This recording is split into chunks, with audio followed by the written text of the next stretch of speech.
We begin with Allah's blessed name. We praise Him and we glorify Him as He ought to be praised and glorified.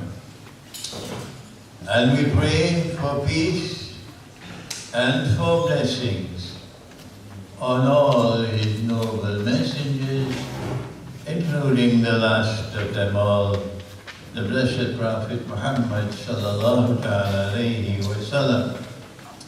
And we greet you on this, the first day of the month of Jumadi al-Ula, because the moon was not seen night before last. So today was the last day of the month of Rabiul Thani, the lunar month. And tonight, the new month begins. So we greet you with Assalamu alaikum wa rahmatullahi wa barakatuh, a greeting of peace on my behalf and on behalf of my distinguished brother, Ken O'Keefe. And we begin by recognizing the owners of this hall and the manager of the hall, Javed, who was so kind, very kind, in consideration of the fact that we're dealing with Gaza, we're dealing with Israel, we're dealing with the Holy Land tonight, that they did not charge us any rent for the hall tonight, and we pray that Allah might bless them for this gesture. We did ask you to pay a small registration fee, and that was to block those who would want to sabotage our program by registering and not coming. Now then, our topic, listen carefully, is an Islamic eschatological explanation of Israel's master plan. There is a macro part of the subject which I will deal with from the Quran, but there is a micro part that my brother Ken will deal with, because he is more familiar with what's happening on the ground than I do. And when I will take 40 minutes for my presentation, and I hope it will be adequate for me, and Ken will take 40 minutes for his presentation, and he should have more than that. And then after that, we'll have a question and answer session for a brief period of maybe half an hour, but it can be extended. So now then, Israel's master plan. And if we do not turn to absolute truth for an explanation, we might end up being confused and in a state of dismay. And absolute truth is in the Quran. Allah says so, that in this book there is al-haqq wal-yaqeen, absolute truth. And so let's turn to the Quran at the beginning of our talk. And when we do so, I want to begin with something with which most of you are familiar, but others are not. And this is a narration in the Quran of an event which occurred when a very arrogant ruler, who was stamping his feet with arrogance on a people who worship the one God, who was oppressing them, and who was about to seek to deliver what Netanyahu would describe as the final blow. And then Allah asked His servant to take a staff and strike the water. And because of a miraculous quality inside of that stuff, known as the minsa, the water parted. And the servants of Allah, the believers, were able to cross the Red Sea in safety. And when that arrogant ruler with his bloodthirsty army attempted to cross the sea, the waters came down. Prior to this, he was declaring, I am the Lord Most High, Ana Rabbukumul A'la. I'm hearing the same thing today in Gaza. Ana Rabbukumul A'la. I am the Lord Most God. Even the United States must listen to me. And then when he was drowning, Pharaoh realized he was not God. And then he said, underneath the water, no one knew about it. No one knows what happened underneath the water. Not even CNN and Al Jazeera. He said, I now believe in the God of the Israelite people. And then Allah Most High responded, and these are his words. When you're quoting from the Quran for the first time, you must always say, seeking protection from Satan with Allah. Al-an, now Pharaoh, now you make this declaration, وَقَدْ عَصَيْتَ قَبْلُ, and before this you were in arrogant and obstinate rejection, وَكُنْتَ مِنَ الْمُفْسِدِينَ, and you were spelling monstrous corruption and destruction on earth. Now Pharaoh, فَالْيَوْمَ, today, Pharaoh, I have decided. فَالْيَوْمَ نُنَجِّيكَ بِبَدَنِكَ. Today I am determined that I am going to preserve your physical body. Why?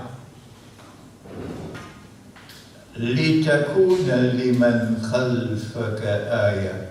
That your physical body, when it is rediscovered, when it resurfaces in history, would function as a sign for a people to come after you. وَإِنَّ كَثِيرًا مِنَ النَّاسِ عَنْ آيَاتِنَا لَغَافِلُونَ. But most people are too busy to bother about my signs. This is Surah Yunus of the Quran. And so I ask myself that your body might function as a sign for a people to come after. What is that sign? What is that sign? The body of Pharaoh was discovered and positively identified. It was discovered in 1897, about the same time that the Zionist movement was established in Basel, in Switzerland. What could be the sign? Allah sent the Quran to people who think. But there are those who say no. Knowledge is a package. And that package is already sealed. And all that we need to do is to transfer that package from one generation to another, and all that you need is to memorize this kitab and that kitab and that kitab.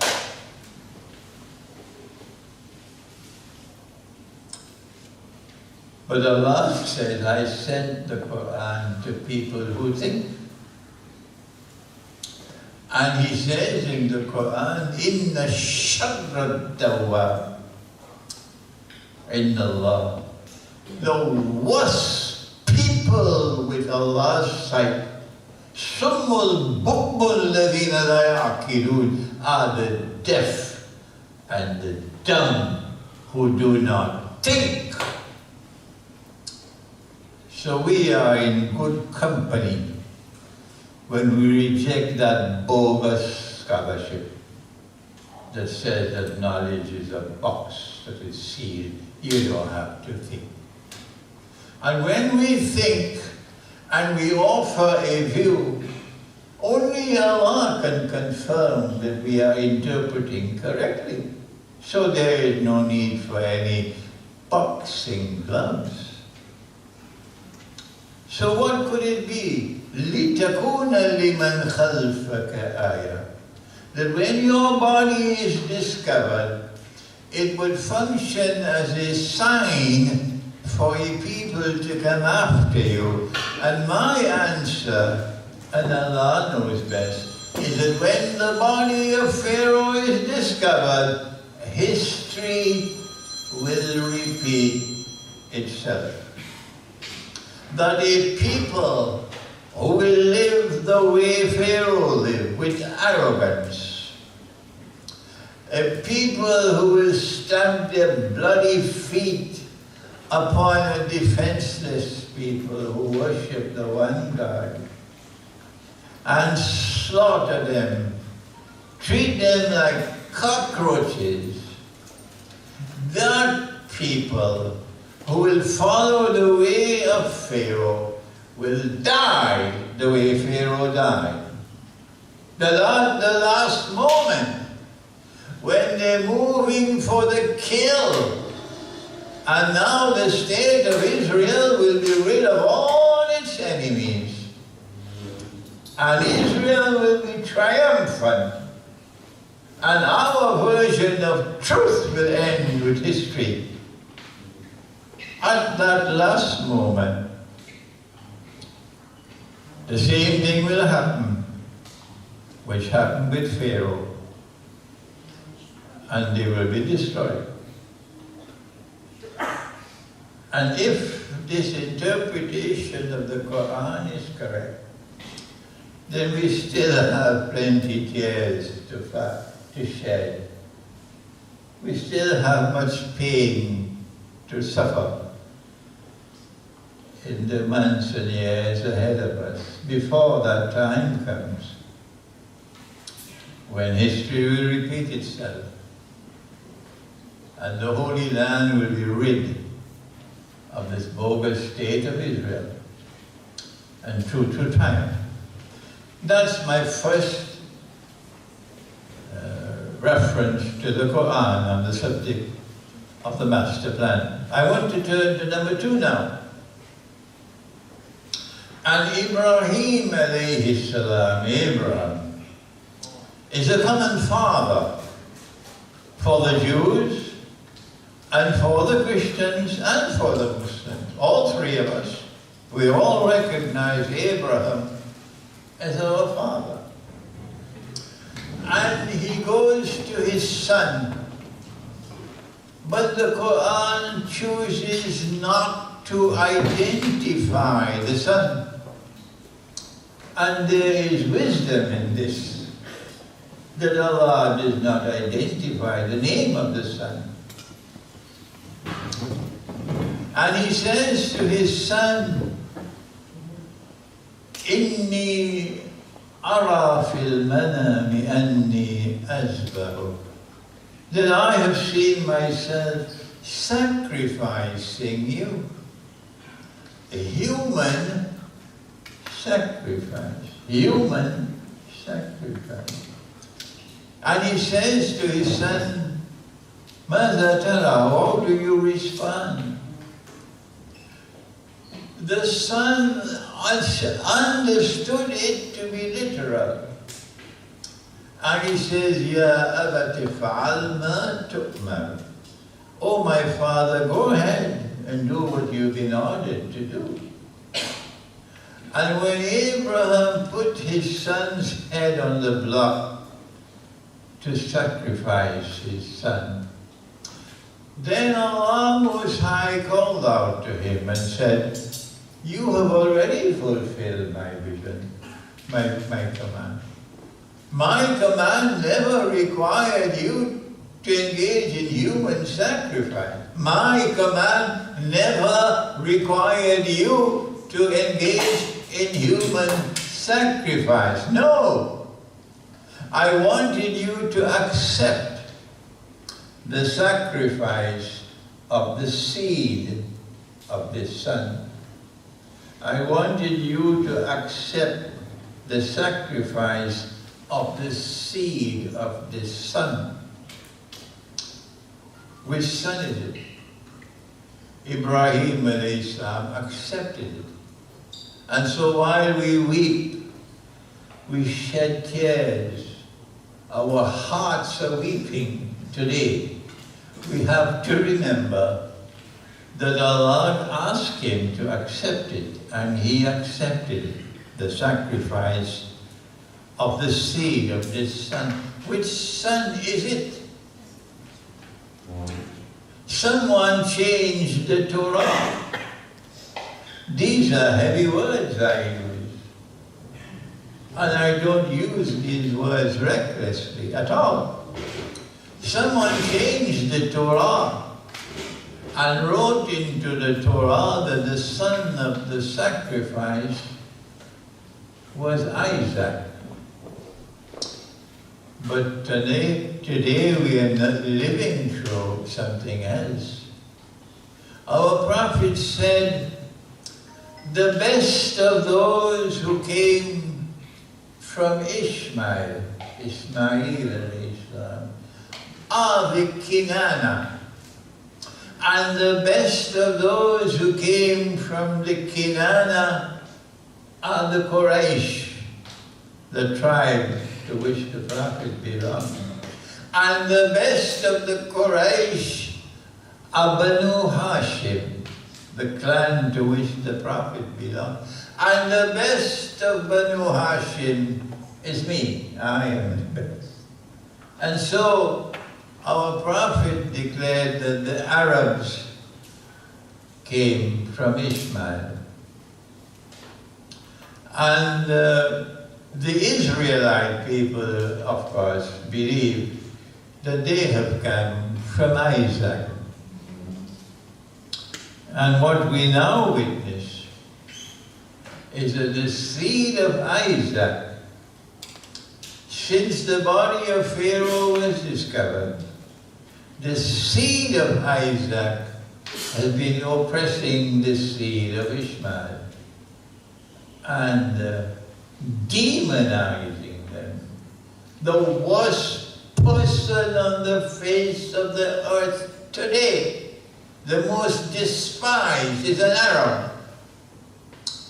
And now they're moving in for the kill, and that's the genocide in Gaza. And we therefore say that what we are living through in Gaza at this time is the fulfillment of this vision of Ibrahim alayhi salam. And it was the son of Ishmael who was to be sacrificed. We turn now to a third reference in the Quran. I am conscious of the fact that I'm offering an explanation of the Quran which is different from that which is popularly accepted. I'm conscious of that. The Quran, the Quran speaks about the Israelite people. in a chapter or a surah entitled The Israelite People, Banu Israel. And in this chapter or surah at the very beginning, Allah says that this was written, this was ordained. وَقَضَيْنَا إِلَى بَنِي إِسْرَائِيلَ فِي الْكِتَابِ لَتُفْسِدُنَّ فِي الْأَرْضِ مَرَّتَيْنِ. That Banu Israel will commit facad. Facad is something terrible. It is that which corrupts to the extent that it can destroy. Like cashless money, virtual money, paper money. Fasad is a criminal act for which Allah has ordained the worst punishment of all. Banish them. And if that is not enough, then cut off their hands and feet on opposite side and crucify them. This is in the Quran.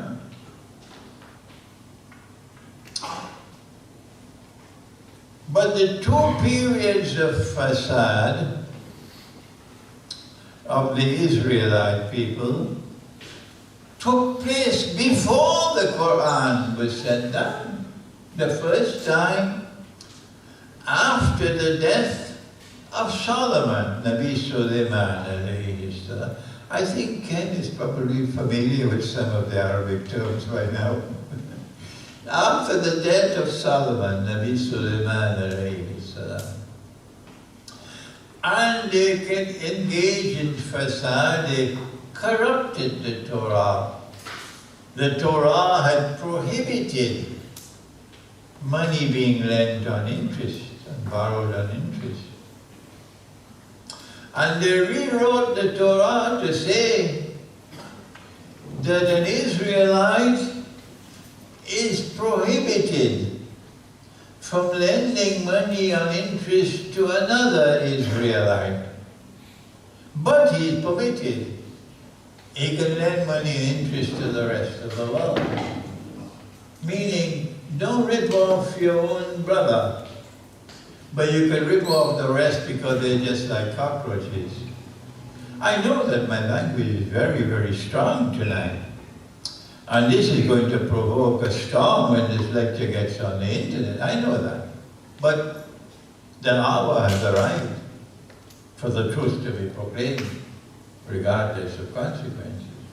And so when they corrupted the Torah, Allah banished them from the Holy Land, because this was facade. And they were taken to Babylon in slavery. So that was the first facade. And then Allah allowed them to return to the Holy Land. But there's a Roman government in charge. And again they engage in facade. One of which got Jesus, Nabi Isa alayhi salam, so angry with them that he turned over their tables and he chased them out of the temple or the masjid. And he said, you have taken the house of God and transformed it into a den of thieves like Lower Manhattan. And then again Allah expelled them from the Holy Land. And then, of course, this was after the attempt of crucifixion. So the two periods of facade have already taken place before the Quran was revealed. But how come we are now living through a third facade? Worse than the first and the second. Why does the Quran say two when there are three? That's the question. I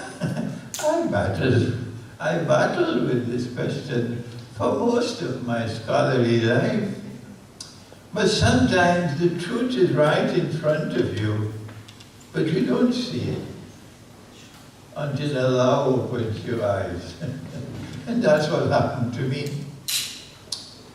The reason why the Quran said twice, when in fact we are now living through the third, is that this time it is not Banu Israel who are in charge. The decision makers of the genocide in Gaza are not Banu Israel. Then who are they? The same people who control power in the modern Western world are the same people who control power in Israel today. And they don't have any genetic link at all with the Israelite people. Indeed, the Arabs have much closer genetic ties with the Israelite people than these European people who rule over Israel today. I think the ruler of Israel today, Netanyahu, came from Poland. So who are these European people who rule over Israel who are not Israelites? Yes, they say they are Jews, but they are not Israelites. The Quran tells us about Al-Masih al-Dajjal, and that's not our subject tonight. But the Quran tells us that when Allah destroyed the town and expelled the people from the town and placed a ban on them that they could never return to this ground to reclaim it as their own, until Gog and Magog are released. And then they spread out all over the world. And with their indestructible power, they take control of power in the world for one time. Only once in history will this happen. Let me repeat that this will happen only once in history.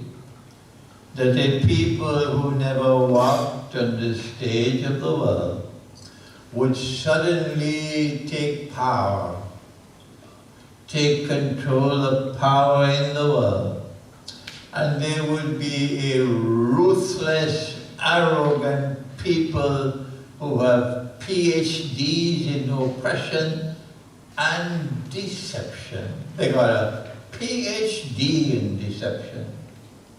And these people will spread out all over the world, including India. Ask Gandhi, ask Nehru, ask Jinnah, they will tell you. They will spread out all over the world. And then they will bring these people back to that town to reclaim it as their own. And the Quran does not identify the town. You have to think. And that's what I do. And they are angry with me because I think, and they shut the doors of the masjid on me because I think. And I say that the town is Jerusalem. And my argument is that our Prophet himself identified Jerusalem to be linked with Gog and Magog. Because our Prophet said that Allah will destroy Gog and Magog in Jerusalem. So who brought the Israelite people back to Jerusalem? Answer: it's modern Western civilization. That's right. And therefore those who control power in modern Western civilization are Gog and Magog. You may differ with me, no problem. But wait on Judgment Day and see who is correct. Wait. And those who control power in Israel today are Gog and Magog. If the Islamic resistance in Gaza knew this subject, then they would have responded differently. But they don't know this subject. And it appears to me they're not willing to learn. And so now we're able to understand that you do not have the power to be able to destroy Israel. No, because it's Gog and Magog. Iran cannot do it. Well then what do you do when you're facing Gog and Magog? Answer, in Surah Al-Kahf. It is a policy of resistance to the oppression of Gog and Magog by building barriers between you and them, because Zulkarnain built a barrier. And because it is Karnain, and one Karn already occurred, there's another one coming. But that's another subject. So do not despair, because Allah is going to destroy Gog and Magog one day. And it's going to be biological warfare.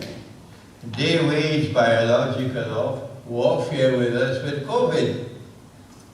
And the expression is, what comes around goes around. So you attacked us with biological warfare, and in the end the Lord God will destroy you with biological warfare.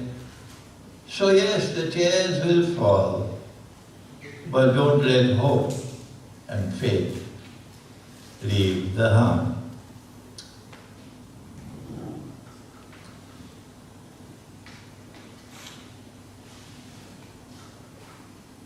Before I end,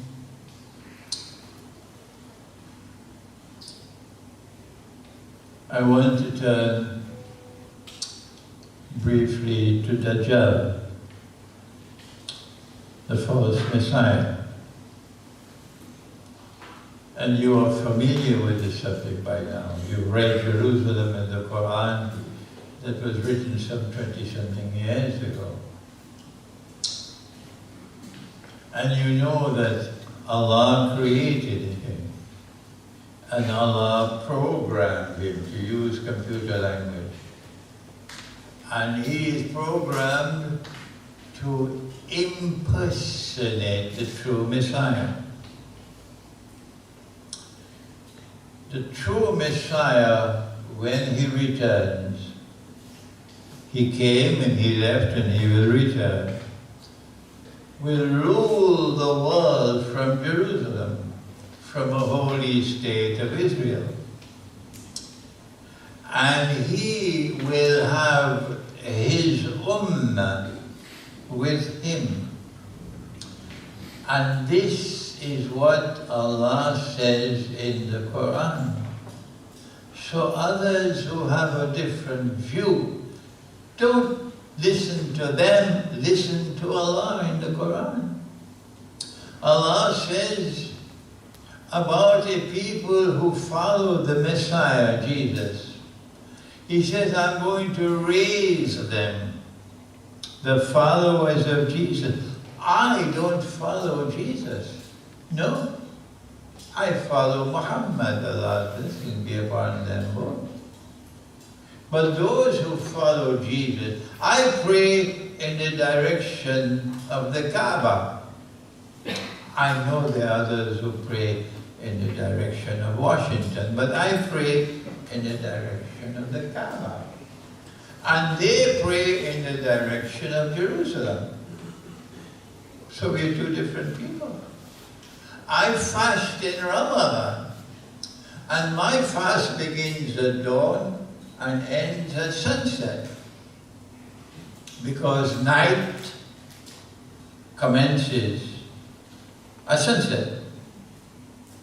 But they have a different law of fasting. They fast from sunset to sunset. I am not allowed, at least in this life, to drink wine. But they can drink wine, they're not prohibited. So we are two different communities.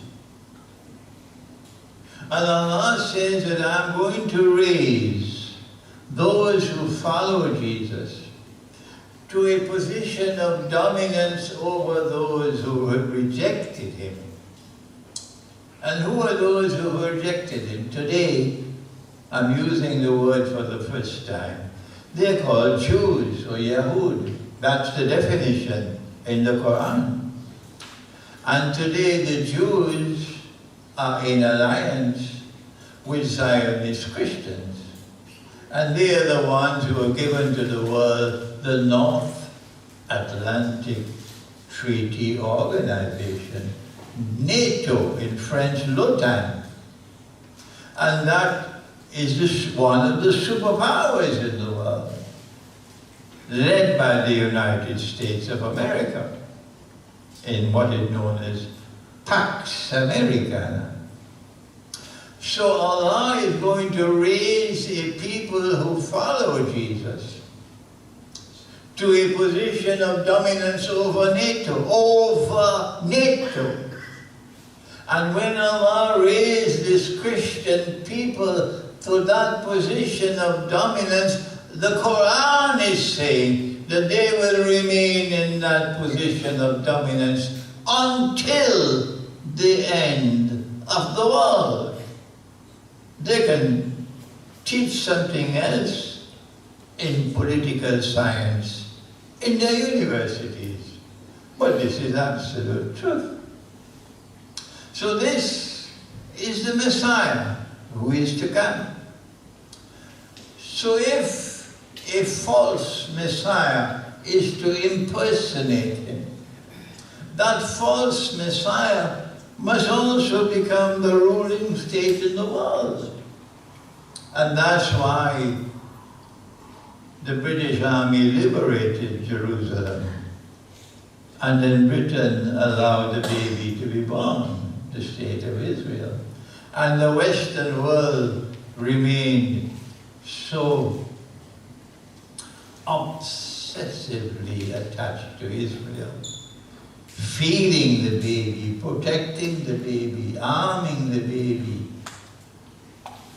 until the baby grows into an adult. And the baby is now so strong that an Israeli prime minister could say, "We control the United States of America." Anybody else says that, the Marines will land in your country, but not Israel. And so now, we are moving to a stage of history that I have to turn one more time to the Quran to explain before I end. I'll have more to say later on, but this is building the foundation for tonight, the master plan. In Surah Al-Mursalat of the Quran, Allah speaks of a shadow. What is the definition of a shadow? A shadow is something which is connected with a person or a thing.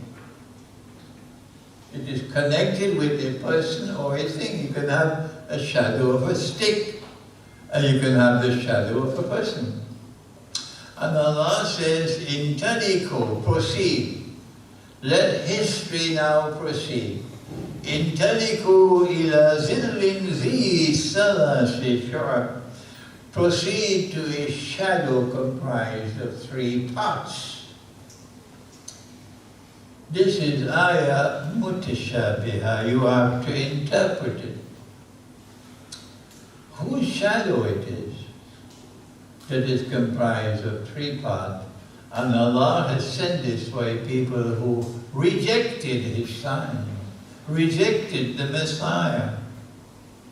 And we say the shadow is the shadow of Dajjal, and Allah knows best. And therefore, the Antichrist has a trademark. His footprints come in three parts. And we said it 20-something years ago, that in the first part of the shadow, the world experienced that horror called Pax Britannica. And in the second part of the shadow, the world experienced a greater horror called Pax Americana. Kid is very familiar with that. And now the third part of the shadow is appearing, and it is Pax Judaica. That Israel must flex its muscles. Israel cannot be the ruling state in the world when there are those who are hostile to Israel, living in the midst of Israel and around Israel. And so what explains the conduct of the Israeli government and the Israeli armed forces since last November is they're now attempting to clean up the area within Israel and around Israel. If you want to live in this land, you got to bow down and submit to us and live as our slave. Otherwise, we're going to destroy you and throw you in the desert and drop bombs on you until you learn to submit to us and be our slaves. As we were once the slaves of Pharaoh, you must now be our slaves. This is all I have to say. I've finished my 40 minutes, but I have more to say when we come back, inshallah, in the question and answer session. Ken, over to you.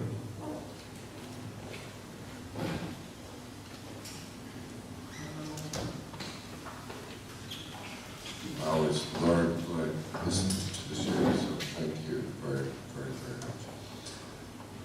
Today,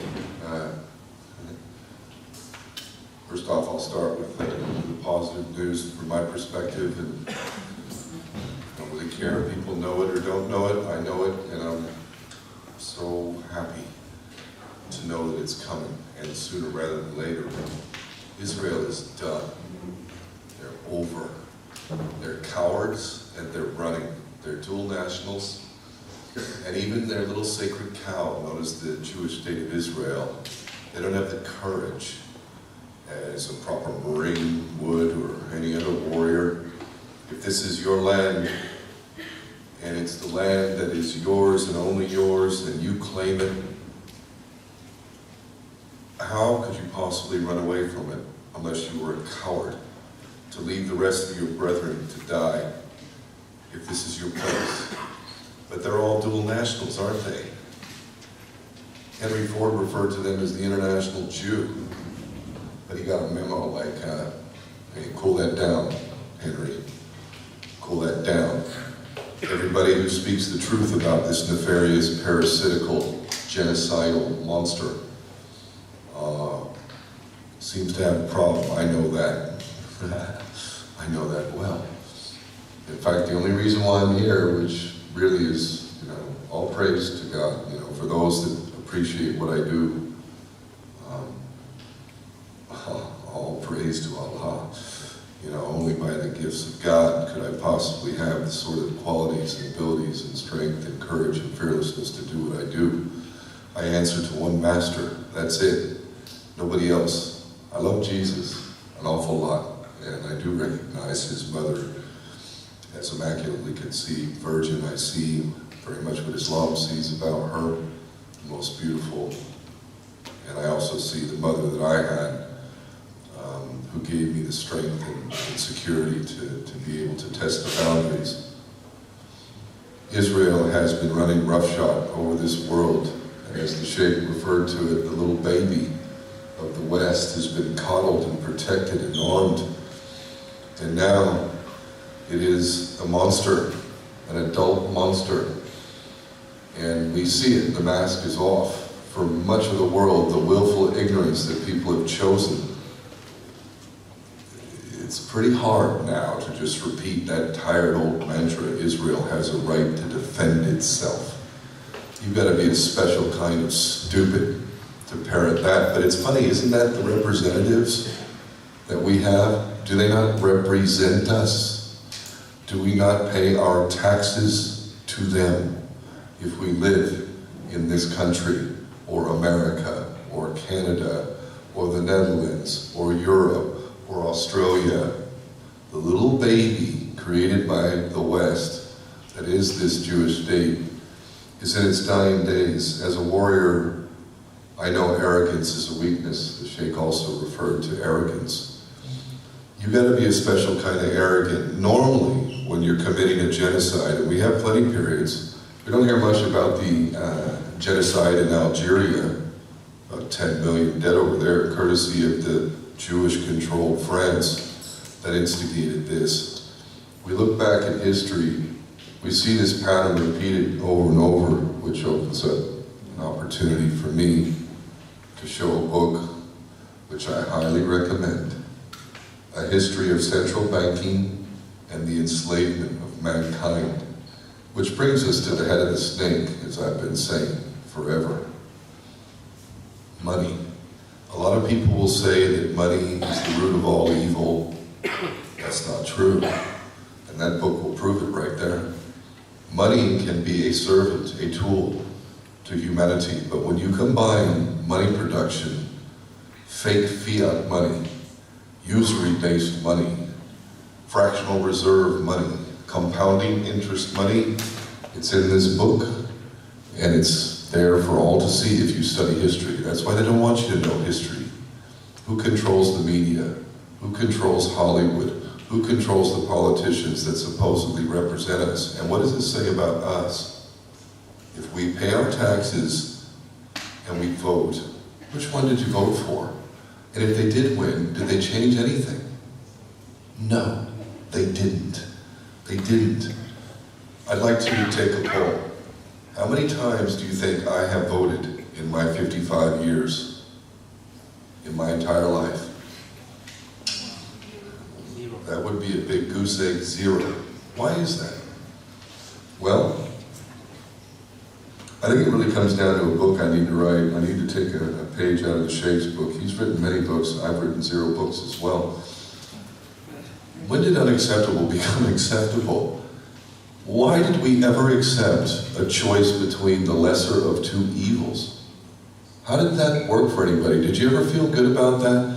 And now we see this dog and pony show called elections, which I've been calling selections for the longest time. Never mind electronic voting machines. But okay, so wait, we got Joseph Biden with a son that smokes crack and does business with the communist Chinese and built billions while also having intercourse with underage children. I could say it much more distinctly, but I'll just leave it at that. Who Joseph Biden also touches kids inappropriately. It's funny, because if you look at the pictures of Adolf Hitler, go look at the pictures. I've got gigabytes of pictures. Go look at the pictures where he is with children and tell me what you see. You don't see what you see with Joseph Biden when he's touching kids. He's sticking his mouth and his nose up into the ears of a child. You see a child moving away. You see a child telling us the truth. You see an arrogance that allows for someone to do that in the public eye, and then you see a willful ignorance that allows that to happen. And this is our commander-in-chief. When did unacceptable become acceptable? Oh, but wait, we've got a hero. Maybe it is the false messiah, a guy named Donnie Trump. Why do I know that Donnie Trump was best mates with Jeffrey Epstein? Why do I know that? Why doesn't everybody know that? And by the way, who's Jeffrey Epstein? He's a low-level player. He is a low-level player in the game. He's nobody. That's why they did sacrifice him. He's nobody. He's a little peon of the tribe. Who's behind him? How many people know the name behind Jeffrey Epstein? Why do I know that name? His name is Les Wexner.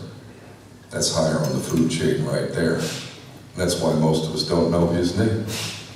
How long has this game been played with corrupt so-called representatives in our so-called democracies, how long have they been having inappropriate relations? I could use stronger words, rape would be a good word, with our children. I know a lovely lady, Miss Poulton, she made a documentary called Pedophiles in Parliament. It is staring us in the face. Staring us in the face. So we've got Donald Trump. Remember now, I'll quote Joseph Biden, you don't have to be a Jew to be a Zionist. And who is this man? Oh, General Scoffield, Cyrus Scoffield. Who's that? Who is this man? How in the hell did any self-respecting Christian allow for a perversion of Christianity to pose as Christianity and to ally itself with a monster state known as the Jewish state, which will not only prosecute you, spit on you, kill you, defile you, and says that your Savior is boiling in hot excrement in hell in their holy book? How is it possible? How is it possible? Did God give us a brain? I remember the Sheikh talking about this. He didn't say as much about it tonight, but if God gave us a brain, and we, for whatever reason, and we can make a whole lot of excuses, myself, let me just go ahead and say right now, I've been as stupid as anybody. I joined the Marine Corps. I was ready to kill or be killed. I was a mercenary for the Baxters. I was an idiot, is what I was. Humility is a big deal. It's very important. I think all of us are going to have to admit to one degree or another we have been duped. Unless there's somebody out there who got it from day one, please raise your hand if you did. Thank you for all at least being humble and honest there. We all were a bit stupid, it's just depending on to what degree. Unacceptable is unacceptable, period. And the lesser of two evils is something we never should have tolerated. Paying taxes for genocide, how do you think God is going to look at that when we go up to meet our Maker? How do you think that's going to go when we say, but I didn't know? What do you think God is going to say to that? Somehow I don't think ignorance is going to play defense when you meet your Maker, and I know it ain't even in man-made courts of law. If you go in and say, I didn't know that was a crime, that is not a defense. We have got hell to pay, and I tell you what, we need to atone, all of us, myself included.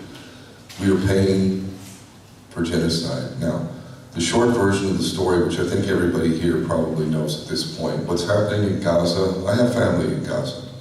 I'm in touch with them. I've just managed to send another $500 or something. I was actually, with help, sending money to them before October 7th, 2023 to try and help them. I didn't have as much money as I wanted because the family that I know, who I met 16 years ago, who look at me as a father figure, one of them, a really amazing young man. He's a young man now, he was a boy back then.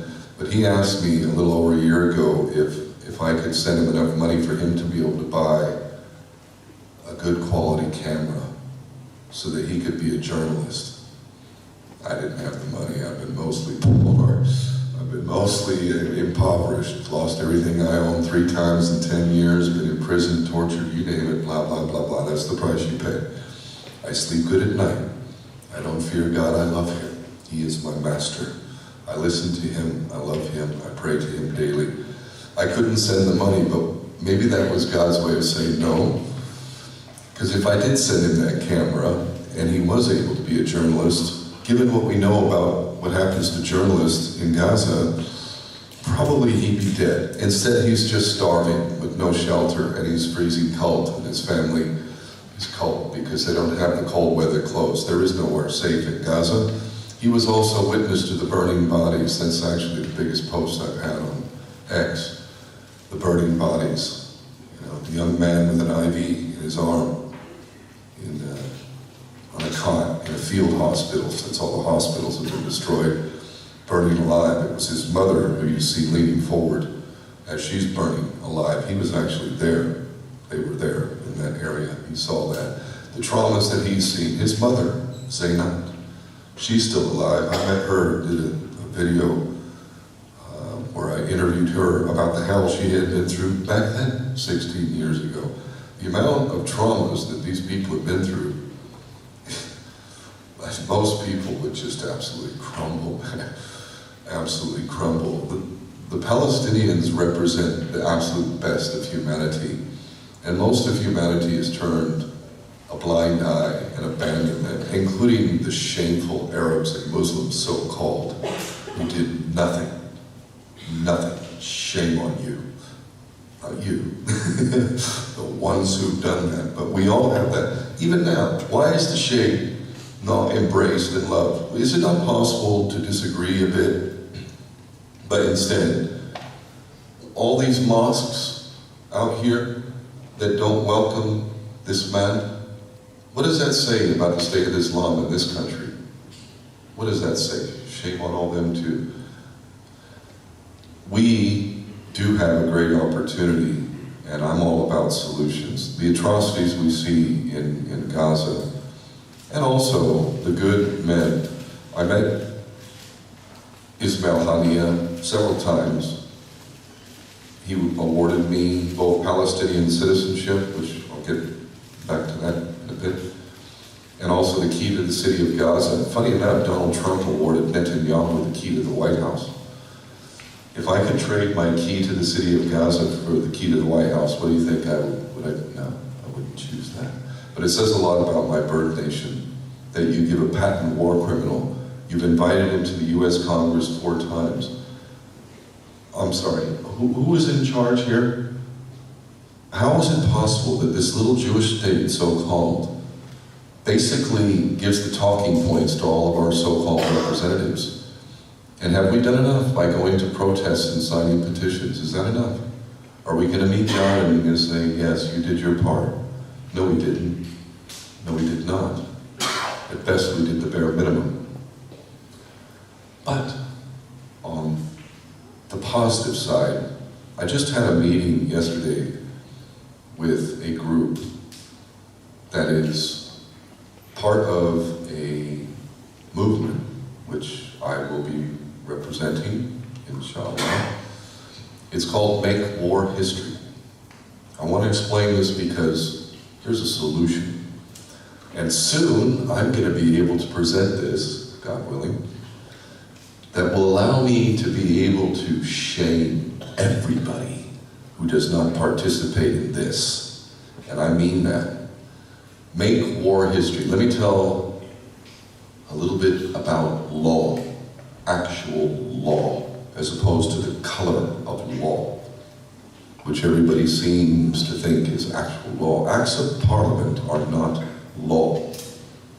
The law of this land, which actually is something the British people could be proud of, goes back to Magna Carta, to common law, to the Bill of Rights, the Constitution that most British people have no clue about.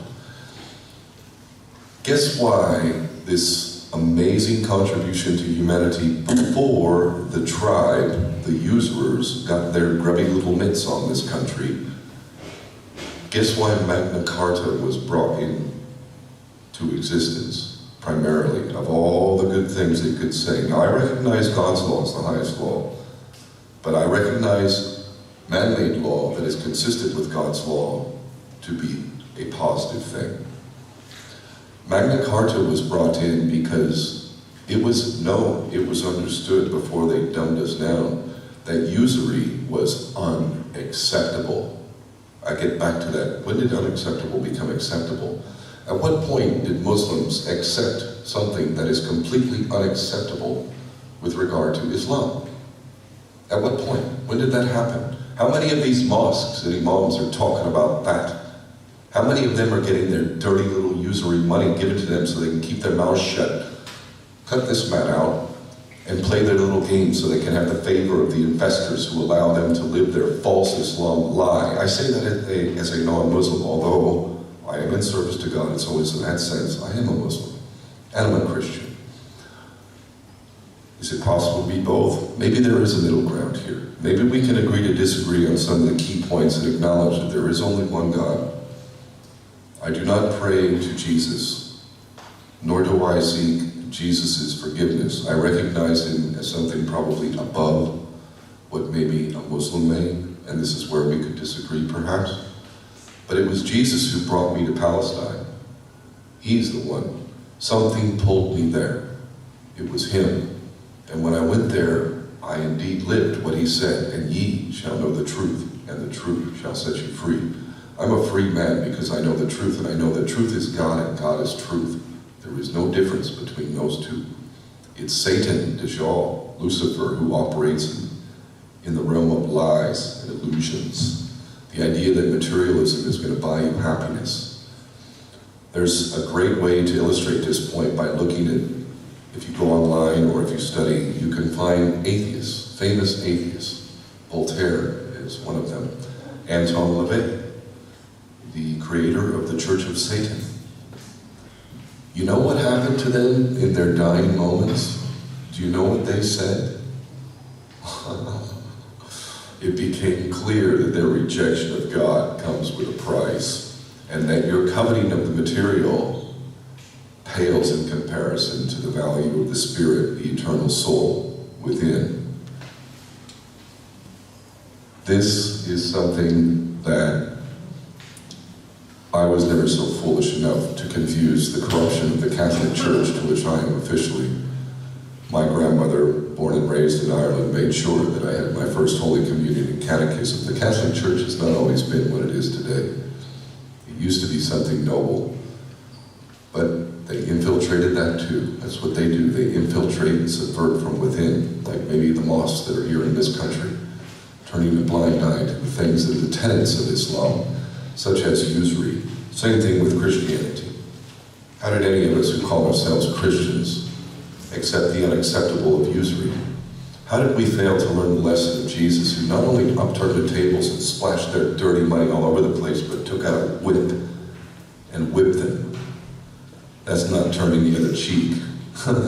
He didn't turn the other cheek there. That's a warrior right there. That's part of why I love Jesus. He wasn't no hippie. Make war history. Let me tell you something that we're going to be able to do, that we can do now, which we could have done sooner if we were really serious. I'm blessed to work with these people who are doing this. I want the Muslim community to get behind this 1,000%. Or shame on those of you who don't, because this is going to come. This is going to come. God willing, this is coming, and it's coming this year. And I think maybe this genocide was the clarion call, like enough is enough. It should have been enough a long time ago. Here's the basic crux of the plan, which is an application of law. According to law, our representatives, whether you voted, didn't vote, whether you voted for the one that won, lost, whatever,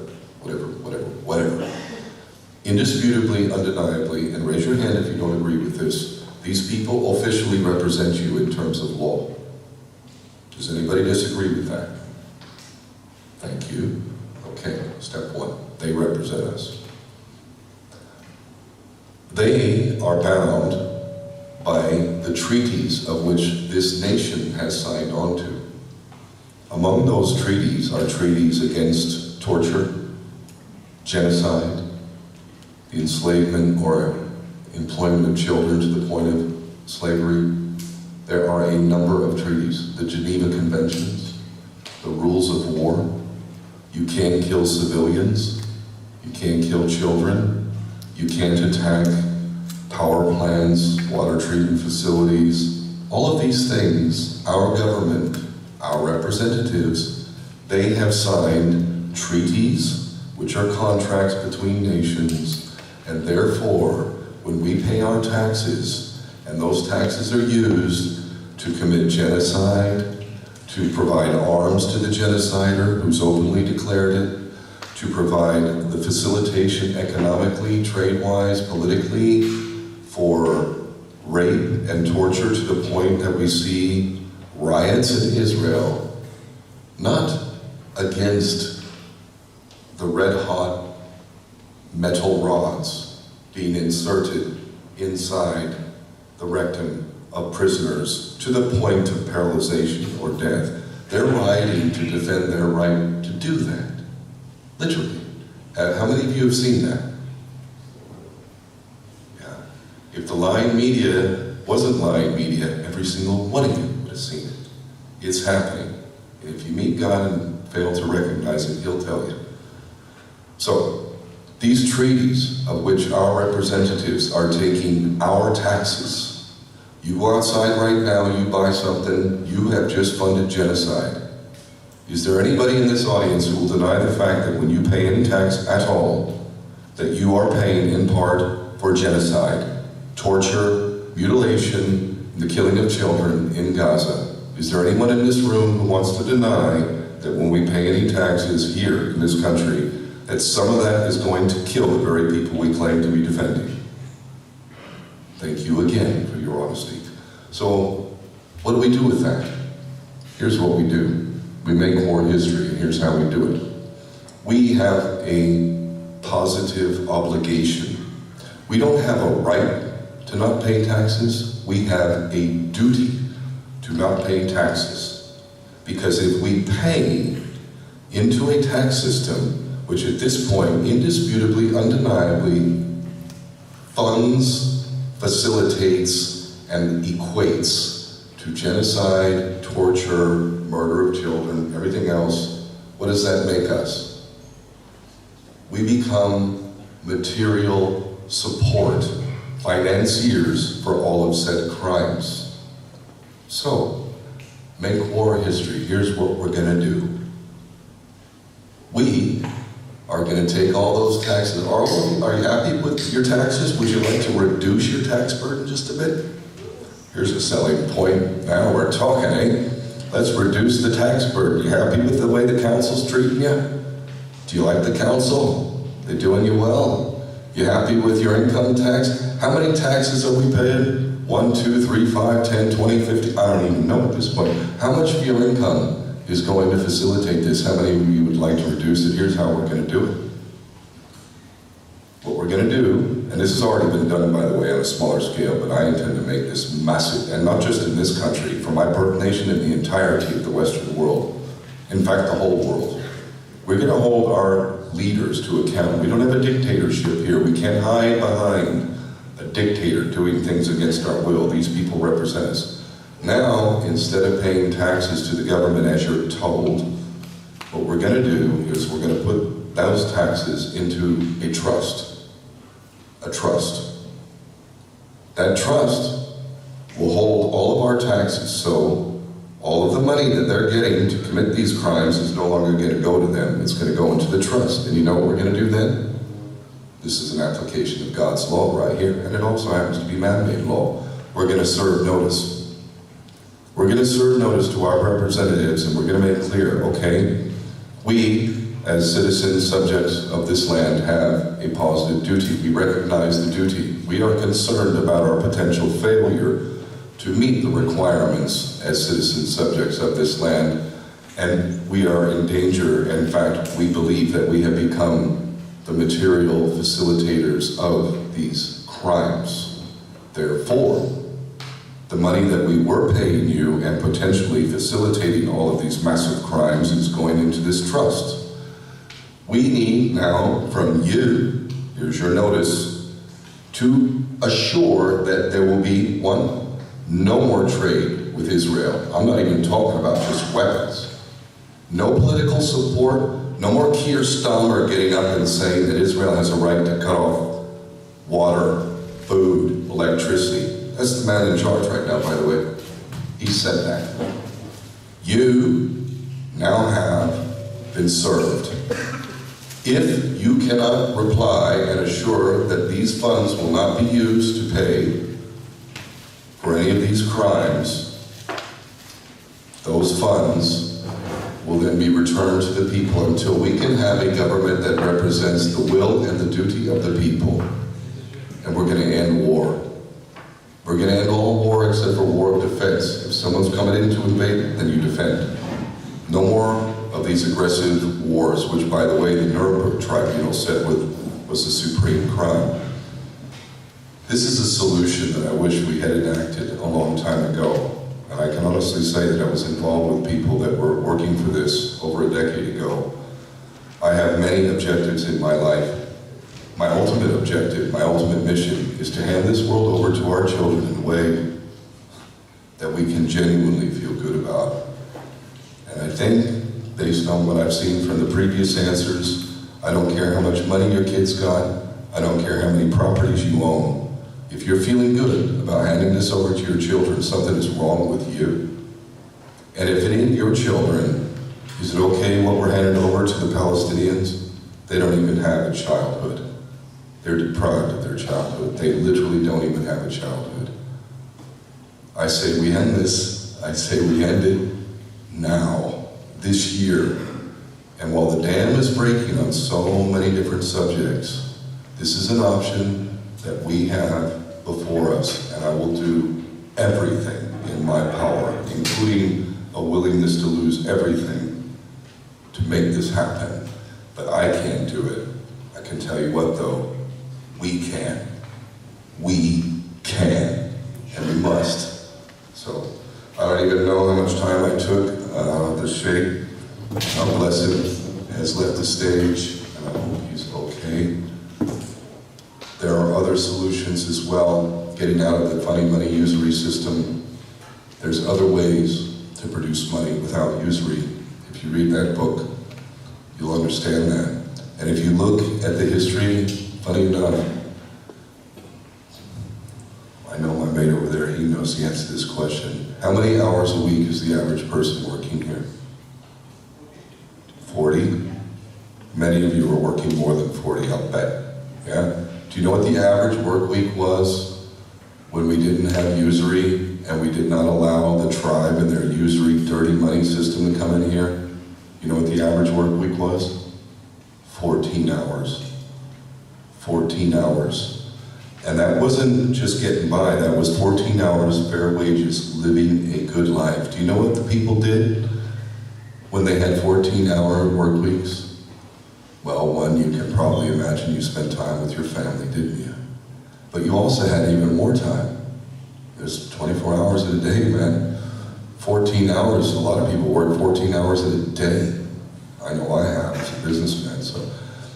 All of these magnificent buildings that we see, the Parliament and these cathedrals and all of these things that were built, they were built by the tradesmen, even stained glass windows. We used to have artisans who knew how to make these things. A lot of that has been lost now. We could revive that.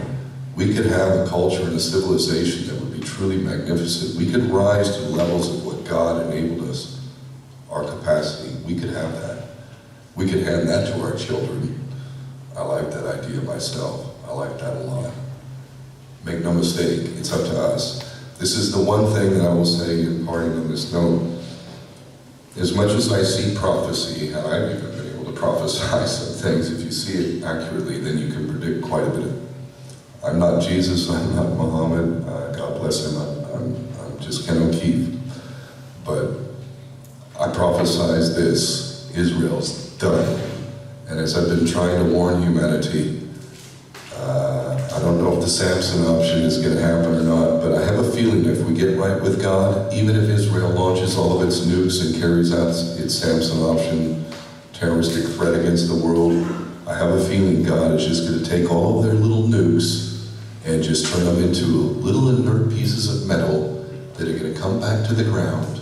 And maybe he'll rain down fire and brimstone like he did on Sodom and Gomorrah and Babylon. So I think most of you here, if not all of you to some degree, you're getting right with God. Keep going with your prayers. Keep listening to God. Keep serving him and know that he does not want usury. He does not want our children enslaved. He wants you to do everything that you're capable with, that he endowed you with. We have it within our means. Let's make it so. Let's make it so. Anyway, God bless you all. Thank you.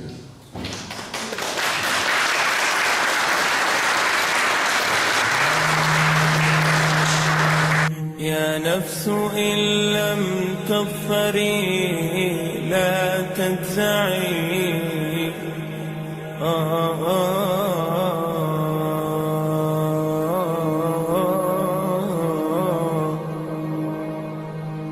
يا نفس إن لم تظفري لا تجزعي وإلى موائد جود مولاك ارعي يا نفس إن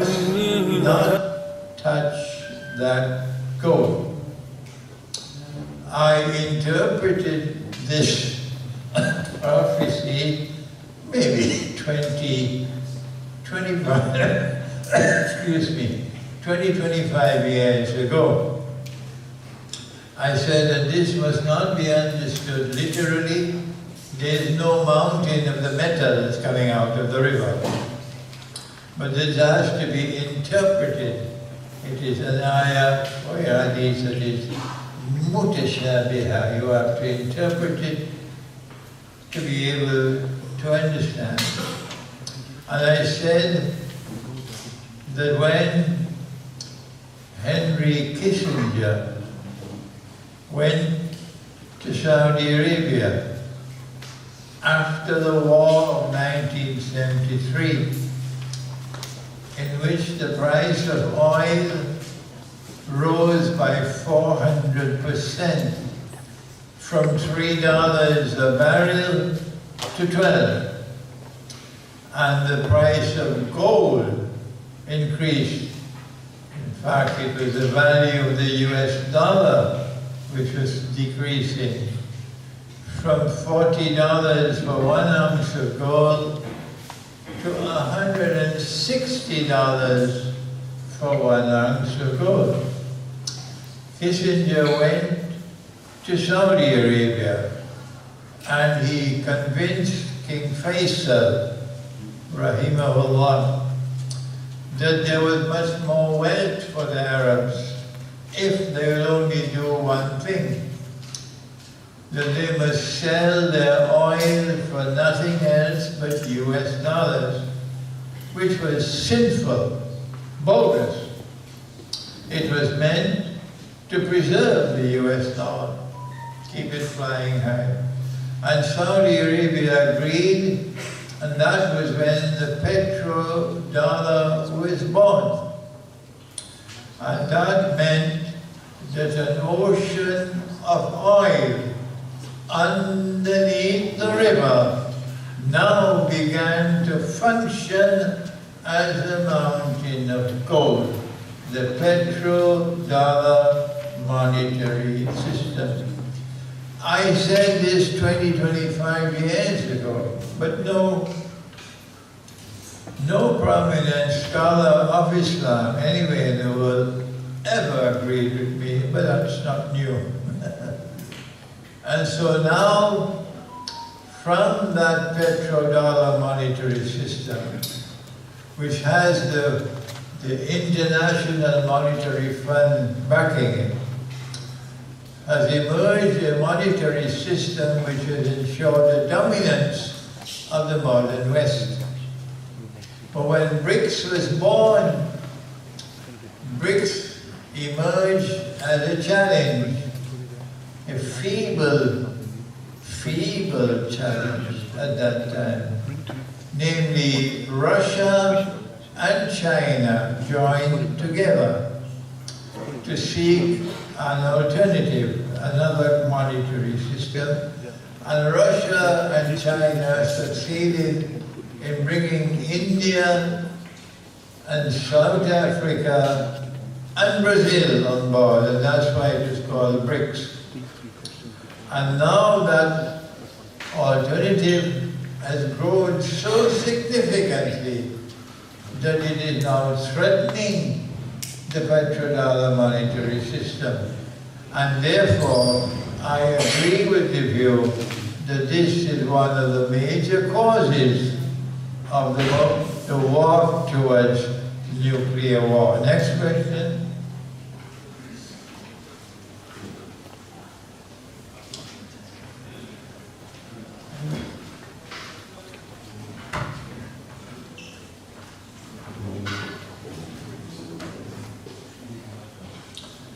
What is the link between Imam al-Mahdi and Gog and Magog? And when will the Imam al-Mahdi say takbir 3 times? I am not aware of this part of the subject. The link between the Imam al-Mahdi and Gog and Magog. The answer is that Imam al-Mahdi is a descendant of Prophet Muhammad, Allah's blessing be upon him, who will be sent by Allah Most High into the world to restore the valid model of a state with Allah. That valid model of a state was called Holy Israel, and it was established by the Prophet David, Nabi Dawood alayhi salam, and then with his son Solomon, Nabi Sulaiman alayhi salam, that model of a state became the ruling state in the world. That model of a state was replicated when Prophet Muhammad, Allah's blessing be upon him, established the holy state in Medina, the Islamic state. And then when that model of a state disappeared from the world and was now replaced by a secular, godless model of a state with which we now live around the world.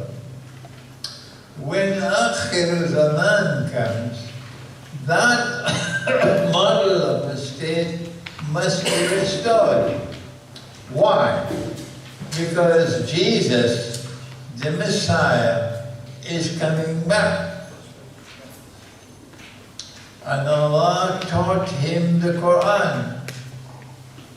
So when he comes back, he's coming back not only to his followers, but also to the followers of Nabi Muhammad. Allah's blessing be upon him. So when he arrives here, it would be a pathetic spectacle if we still live with the Republic of Egypt and the monarchy of Morocco and the Republic of Algeria and the King of Malaysia and Indonesia and all the rest. The model of a state with Allah, that model must be restored before the Messiah returns. And that is the function of Imam al-Mahdi. To restore the valid model of a state, so goodbye to Kuwait. I was giving this lecture in Manhattan in the 1990s in a big masjid. And I was not aware that the Kuwaiti ambassador was sitting right in front of me. And I said, when the Imam comes and the Khilafah state is restored, goodbye to Kuwait. The ambassador was not happy with that. Because the Khilafah state, or the holy state, would now be restored. This is the primary function of Imam al-Mahdi. Gog and Magog have a different function. The primary function of Gog and Magog is to bring the Israelite people back to the Holy Land, to Jerusalem, to reclaim it as their own. And so Gog and Magog first took control of modern Western civilization, controlling power in the West. They still control power in the West. And Gog and Magog then spread out all over the world and took control of power in the world. And then Gog and Magog brought the Jews back to Jerusalem to reclaim it as their own. And they have now accomplish that mission. And Gog and Magog will be destroyed by Allah when Nabi Isa, Jesus, returns. So between the Imam and Gog and Magog, the only link that there is that the Imam will be able to restore. He'll be able to liberate the Arabian Peninsula, and Gog and Magog will not be able to prevent it.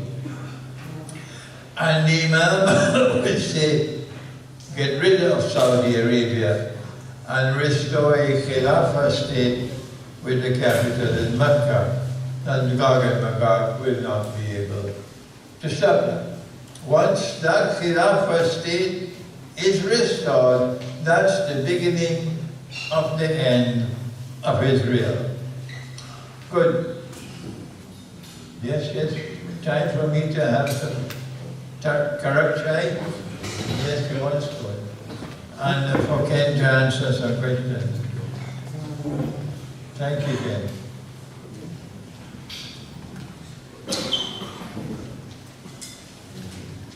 Any questions for Ken? Yeah. Give it in.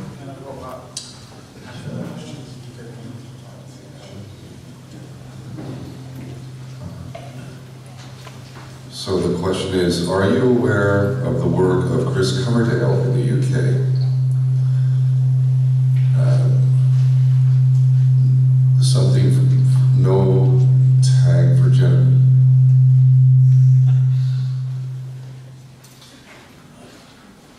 He has something called Probity Co. I'm not aware of this one, but it is related to Probity Co. and then Make For History. So I do know Chris. I was with Chris just the other day. So who is the author of the book you mentioned, A History of Central Banking? So yeah, if you don't have the picture, it's Stephen Mitford Goodson.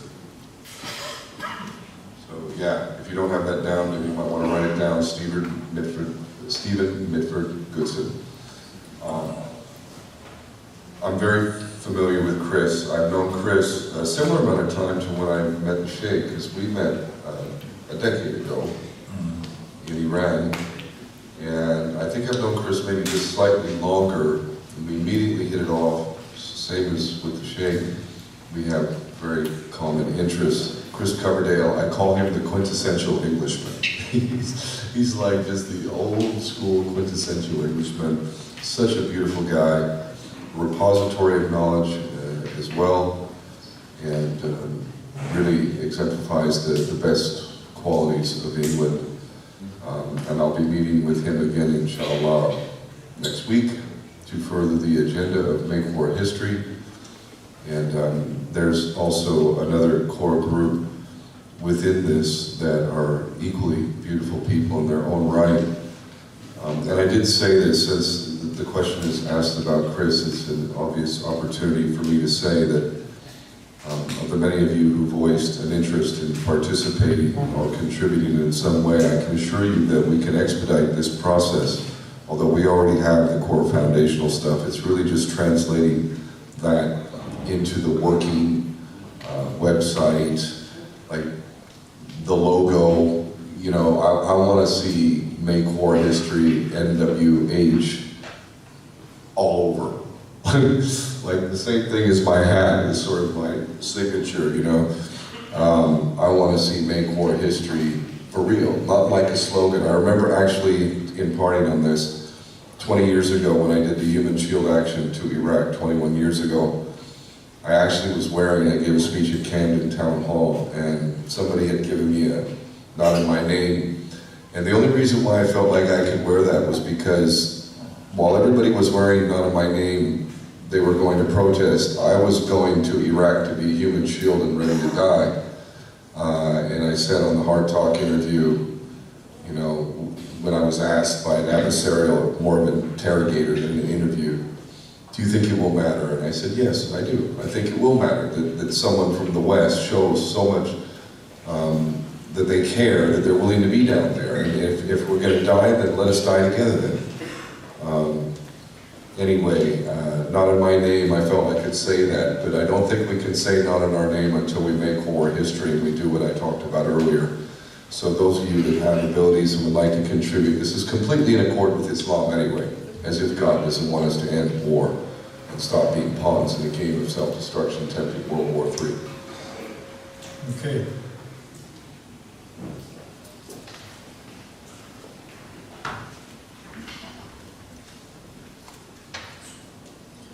Does day like a week, will it commence before or after nuclear war? What a difficult question.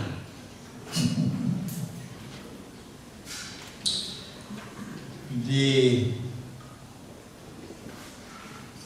passage from Pax Britannica to Pax Americana is the template to be used for us to recognize the passage from Pax Americana to Pax Judaica. When I examine that template, I find that among the things that are significant in it is the transition from one form of money to another form of money. That with Pax Britannica, the world was given the British pound as His Majesty the British pound. And then at Bretton Woods in 1944, this is upstate New York, we saw the British pound giving way to the US dollar in the Bretton Woods Agreement. And then emerged the International Monetary Fund, which established the US dollar as the international currency. And so I conclude, I did it 25 years ago, that we will recognize the emergence of Pax Judaica when the US dollar is receding into the sunset and something is emerging to replace it. And that is now right now at our doorstep. It's called cashless digital money. And so I perceive that we are now in transition from Pax Americana to Pax Judaica. But the template has other things as well. And that is that the passage from Pax Britannica to Pax Americana required 2 world wars, which are in fact won in 2 parts. And so I have come to the conclusion that the passage from Pax Americana to Pax Judaica will not be completed until the Great War takes place. And that Great War, which we call Al-Malhama, and they call Armageddon, that Great War is just around the corner. That is the best answer I can give.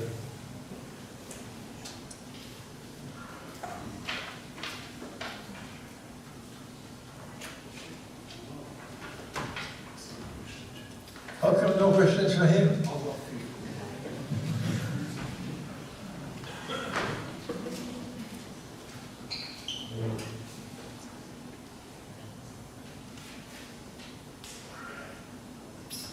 Despite Iran's central bank not falling to the Zionists, why is it so weak?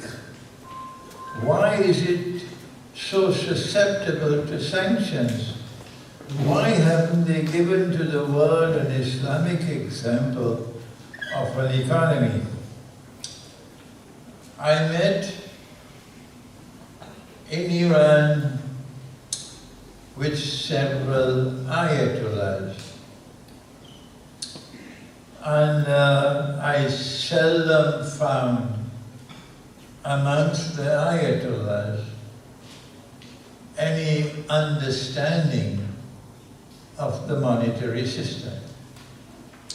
I didn't find any difference between Shia and Sunni.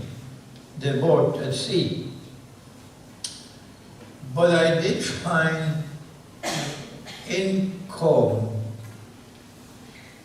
Ayatollah Shirazi, who has now passed away, a very old man, a very gentle person, and a very lovely person. And we sat down in his home on the carpet, and he taught me a lovely lesson about riba. I will never forget it. But he was the only Ayatollah I met who showed an understanding of the monetary system. I met with Ayatollah Binazadeh in Shiraz, and Ayatollah Binazadeh said to me about the monetary system, the Riyal and the Doman. He said this is the root of all evil in Iran. Apart from these two Ayatollahs, the rest were at sea. What they said to me, and not only the Ayatollahs but others, they said to me, Sheikh Imran, what we need from you is you must go to Ayatollah Ali Khamenei. He's called the supreme leader of the Rahbar. And you must explain to him the monetary system, and explain to him and convince him that it is haram. And once he recognizes it is haram, and he gives one order, all of Iran will obey. And I said, I will never do that. I will never do that. You are the ones who must study the subject. And you are the ones, your Ayatollahs, who are the most learned of all. You are the ones who must be able to make the change. I will come to your country and I will teach, but I am not going to the head of the state to try to convince him. And that's where they are. You will not find in Iran any significant voice in the whole country arguing that the monetary system based on paper money is bogus, is fraudulent, it's haram, and that Iran should return to dinar and dirham as money. That's the pathetic state of Iran to this day.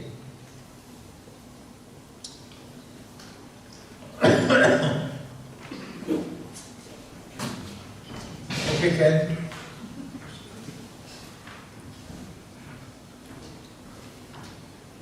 Russian Foreign Minister Lavrov recently said Hitler had Jewish roots. What do you think of this claim? Well, it saddens me because I know that the Sheikh has met the Russian Foreign Minister, and from all accounts he's an intelligent man. Where the hell he came up with that? It sounds like a Jewish instigated lie, and there is no evidence anywhere that I've seen that suggests this. And even if he did, well, he certainly wasn't very favorable to their purposes, now was he? So I guess he broke ranks. It's kind of like me renouncing U.S. citizenship. If I had continued to enjoy the benefits of U.S. citizenship, just continued living in Hawaii, and turning a blind eye to the crimes and not speaking out against my nation, I'd say that would make me party to the crime. I chose to reject, renounce, and condemn on every level. I think that's what Adolf did, so I don't know exactly what Lavrov's point is here. It's lost on me, but maybe I'm stupid and he knows more than me. Or maybe I know more than him. Or maybe he's playing a game that doesn't make sense to me. But I do know this, I also hear the Russians using that term Nazi a lot. I don't like that term. It's a derogatory term, it's an insult. And it's no different from the Israelis calling the Palestinians human animals, same basic premise. It's an insult to the reality of who the Palestinians are. National Socialism is something that could liberate all of our nations. In fact, that's what this man Adolf wanted. He was not trying to take over the world. How can the British Empire point a finger at somebody else and say he wanted to take over the world? There's a great map that shows the British Empire, that shows Rome.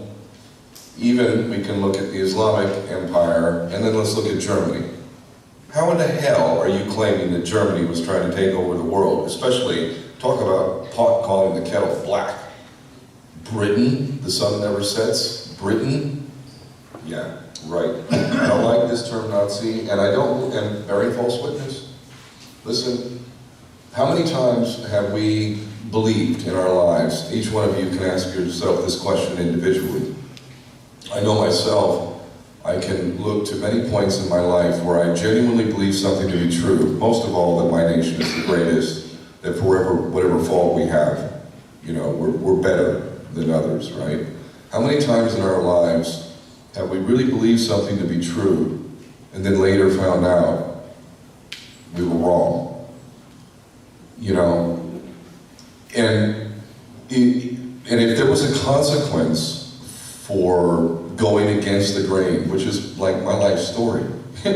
When I was speaking out against the crimes of my nation, especially in the aftermath of 9/11, going on CNN and saying that my birth nation was directly involved or complicit with 9/11, how do you think that went over?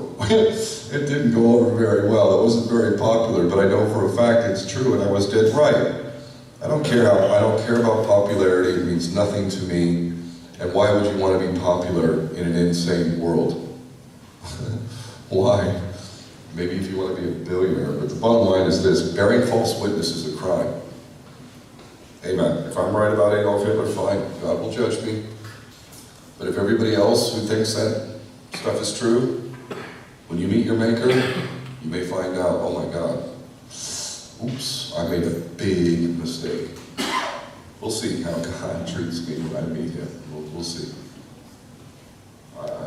I don't appreciate what the foreign minister said at all. I think it's rubbish. If I ever get to meet you, Sergey, I'll tell you to your face. But good work on a whole bunch of other stuff.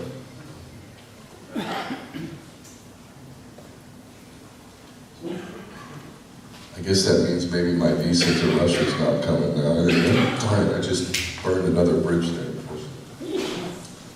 If Jesus, the Isa Islam, is coming to his ummah, his people, the Christians, and if the Imam al-Mahdi is coming to the Muslims, then why would Nabi Isa Islam perform the prayer behind the Imam, behind the Mahdi, indicating that he comes as a follower of Islam? So how and why would the Christians have a higher authority than the Muslims at that time? Number one, the Quran prevails over everything. And the Quran declares that a people who follow Jesus, not a people who follow Muhammad, Allah's blessing be upon them.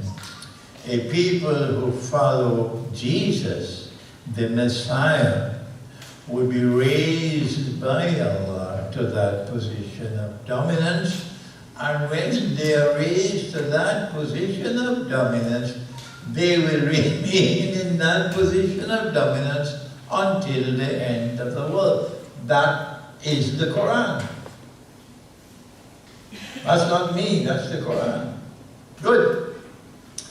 So anything else must now be understood in such a way that it is not in conflict with the Quran. So our prophet said that when Jesus returns, he will come down from the sky with his hands resting on the wings of 2 angels. But if you are there, you won't see the angels. No. When he comes down, he will come down in a masjid, not a church, not a cathedral, a masjid. And it will be in Damascus.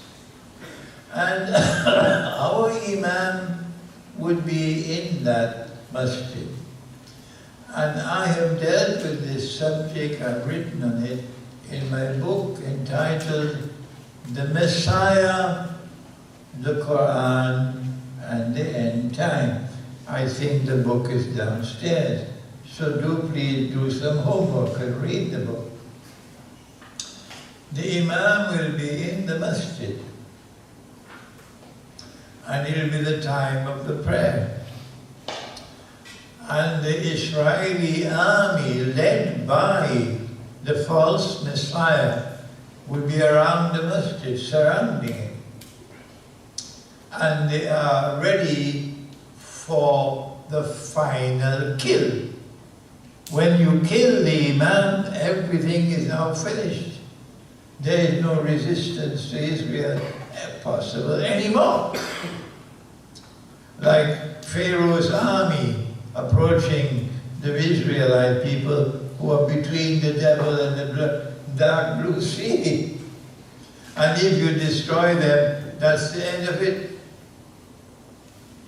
The Imam would recognize that this is the Messiah, Jesus, the Son of Mary. If I am there, I may not recognize, but he recognizes. And he does the right thing.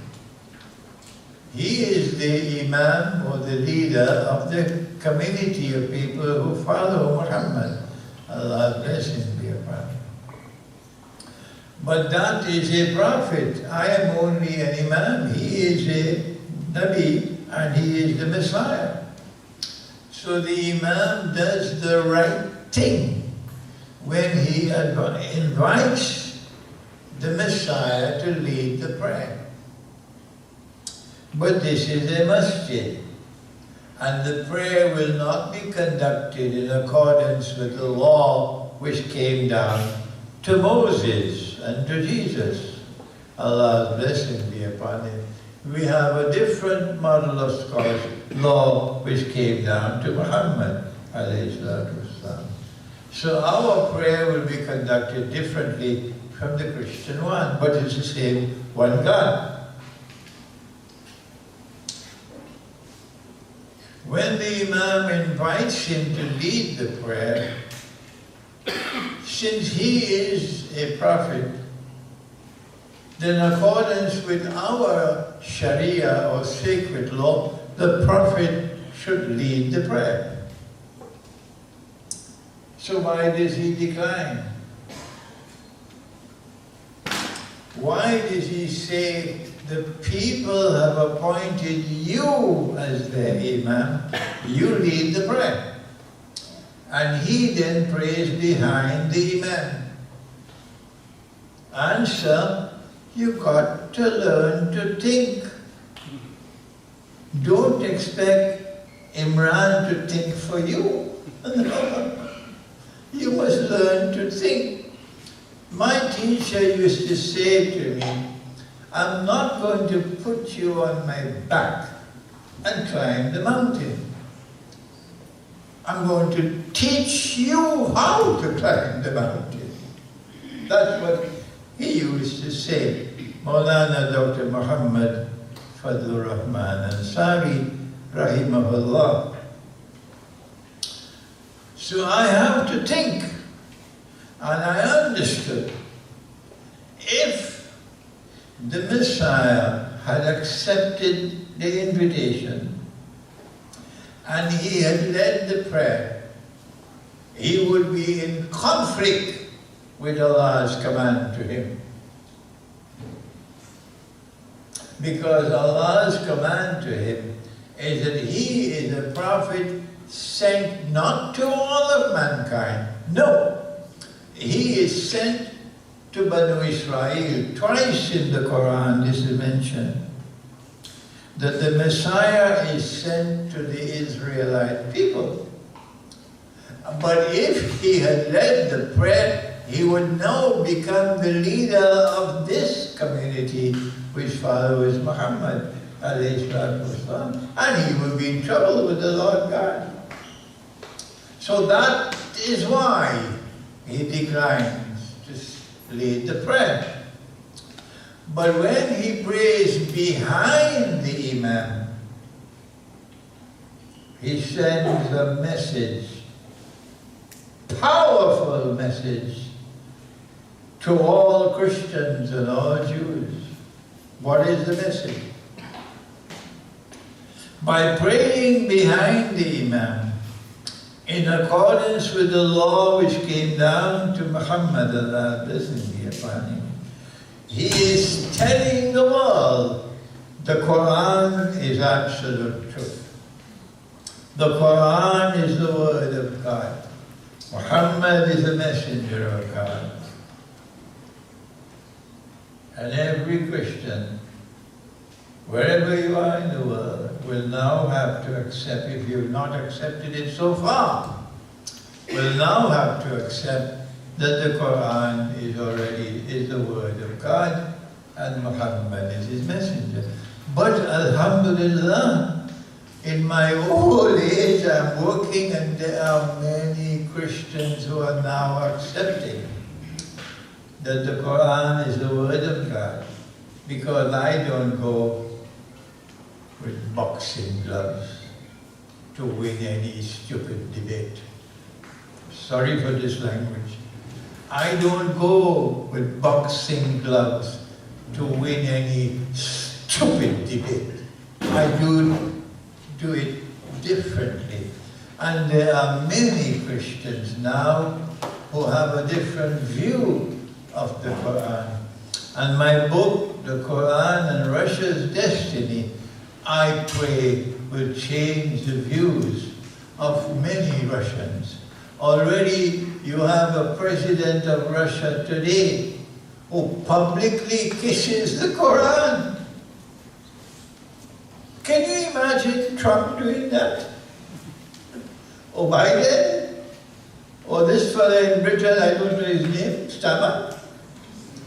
Or Macron in France, kissing the Quran?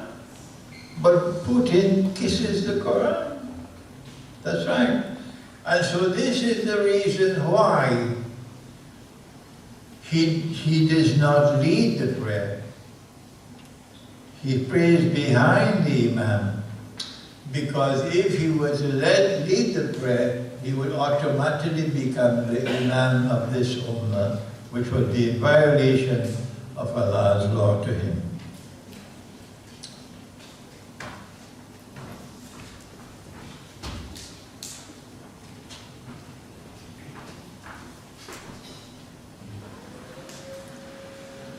Do you think you have or are having influence on other veterans by speaking out about the war crimes? Yes. Yes, I'm being contacted by more and more, and Marines, there's a term for the Marines, Semper Fi, which means always faithful. And if you listen to what I've said over the years, I'm actually grateful for my experience in the Marines, and that may sound crazy, but let me qualify what I mean by that. Number one, I didn't kill anybody, even though I was a machine gunner and I was an infantryman and I was sent into combat. Ironically, Sheikh, you were talking about Kuwait. I have medals for liberating Kuwait. Bit of irony there, since they're not going to be liberated if the prophecy comes true. But the bottom line is that, yeah, I think this is one of the sea changes that we see in the world. The Americans have been willfully and in a special kind of stupid for a long time. But I have a dear brother of mine His name is Marcus. He's 20 years my junior, and he signed up after the so-called War on Terror. He was in Iraq and Afghanistan, but when he was in Afghanistan, he stepped on a landmine and both of his legs were blown off. And I literally asked him, like, if you could go back, brother, would you just kind of step over that way? It says that way. And he literally said to me, and I genuinely, I know he was telling me the truth, he said no. He said no, because it made him the man he is today. And part of that process was realizing the truth. And the truth is that we're mercenaries for the banksters, that the wars we fought, we were cannon fodder. I was a human guinea pig, as was he. We were injected with experimental drugs without informed consent. That's literally human experimentation. And while it's harsh and while it's unpleasant, would he rather do that, like play along like, yeah, I'm a hero, thank you for your service, and just go along with the program, or would he rather be true to himself and what he really knows? And what we know is that we're being used, and this doesn't benefit us, it doesn't benefit humanity, it doesn't benefit America, it doesn't benefit anyone. So yes, there are more and more veterans who are coming into awareness about this, and because of my position as a Marine, yeah, thankfully.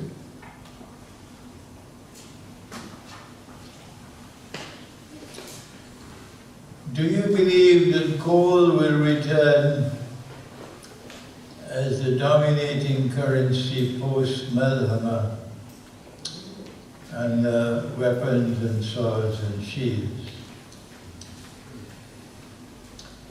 BRICS has just announced that their currency will be backed by gold. Is it 40%? 40%? 40% backed by gold. That does not mean that you're going to be using dinar and dirham, gold and silver coins. When a currency is backed by gold, this is called the gold standard. And we already had this in the past, before the emergence of the petrodollar monetary system. We used to have a gold standard before the IMF came into being. Gold standard, the currencies were backed by gold to a certain extent, but it didn't work out. It didn't work out.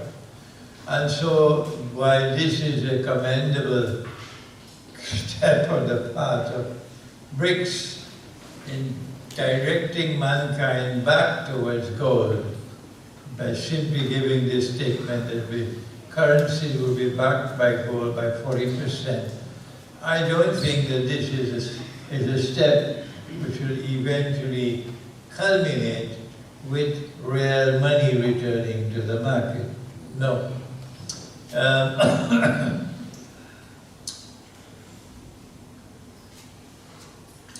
I have to take our discussion now back to the microanalysis, which is what Ken has been doing, but I have now to enter into the microanalysis.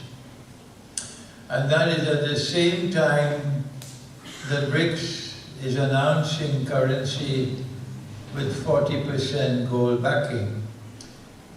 The other side, the Western world, is giving the cashless world of digital money. And when I look at my part of the world, I went to Malaysia, I went to Indonesia last August, July, August, and everywhere I went, I saw sheep and cattle and goats and camels welcoming the cashless world. As though we had no scholars of Islam anywhere. They're either sleeping or eating biryani.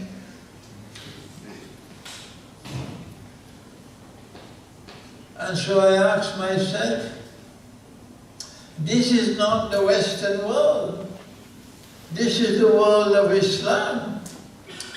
And in the world of Islam, there is such a stupendous success for the cashless world of digital money. And so it looks very much as though that while the monetary system is under attack by BRICS, in the end Israel, after the Great War, will succeed. That there will be a cashless world of digital money that Israel will control. Good? But I want to now take a little time to return to our subject of the master plan, that I could not give in my talk. Last November, I normally don't use the term Hamas. I refer to the Islamic resistance. Last November, I declared, I said it, and I was bitterly criticized. I said that Israel set a trap for them. And they were blind and they couldn't see it. And they walked into the trap. Like 9/11, Israel was then able to benefit and profit from a trap which was set for them, and they walked into the trap. That weapons were leaving the United States and the Western world and going to Ukraine. Huge amounts of weapons and drones.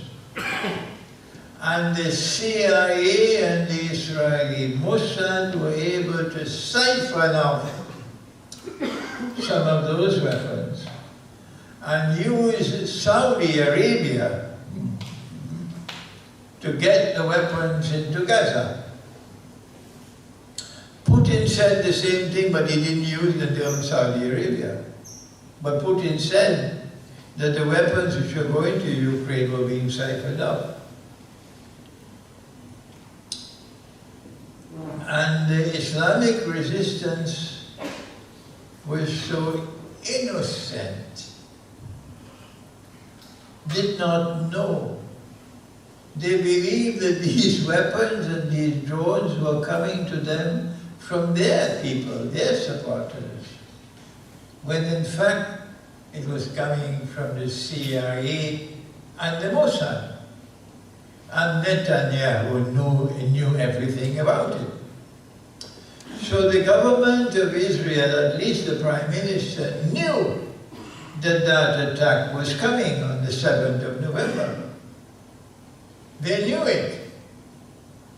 And Egypt actually sent a message to them warning them, because Egypt was able to pick up the ground information that the attack was coming. So they knew the attack was coming. And they deliberately allowed the attack to take place. And more than 1,000 Israeli citizens were killed.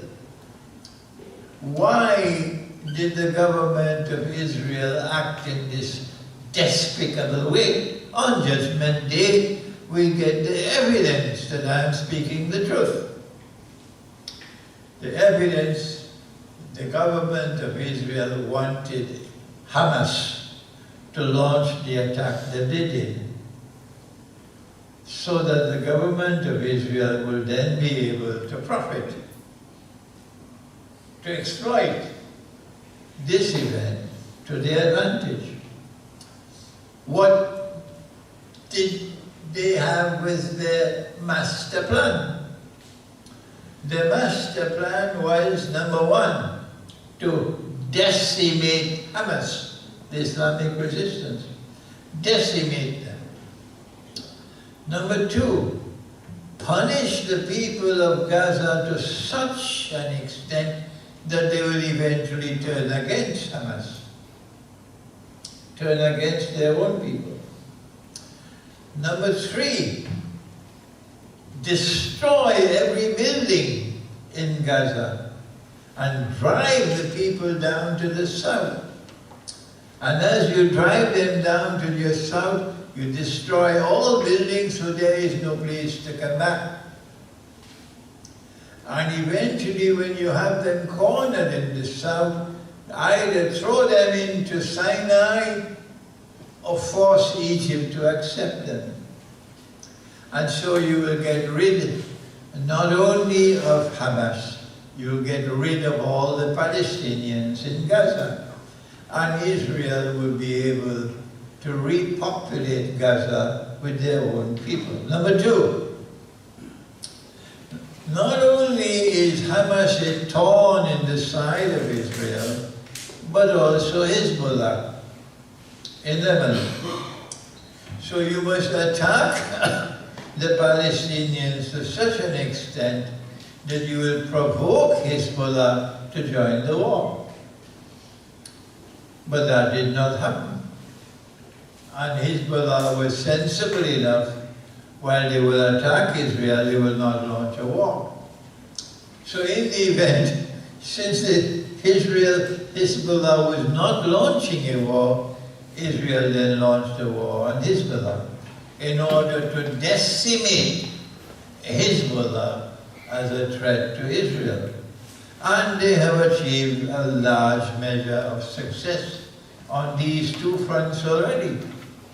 Number three, Israel's master plan was also to force Iran into the war, so that Israel could destroy Iran's nuclear plans and either remove the possibility that Iran could ever have nuclear weapons or delay for some indefinite period of time.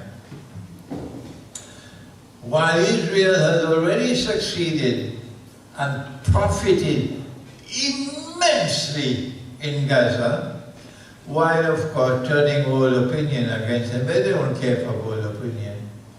And Israel has already achieved substantial success in Lebanon. Israel has not achieved that success as yet in Iran. Israel was able to humiliate Iran by assassinating the head of Hamas in Tehran, humiliate Iran by assassinating the head of Hezbollah in Lebanon. And then Iran responded with a second missile attack on Israel. But Iran does not want war with Israel. And Israel so far has restrained herself from war with Iran.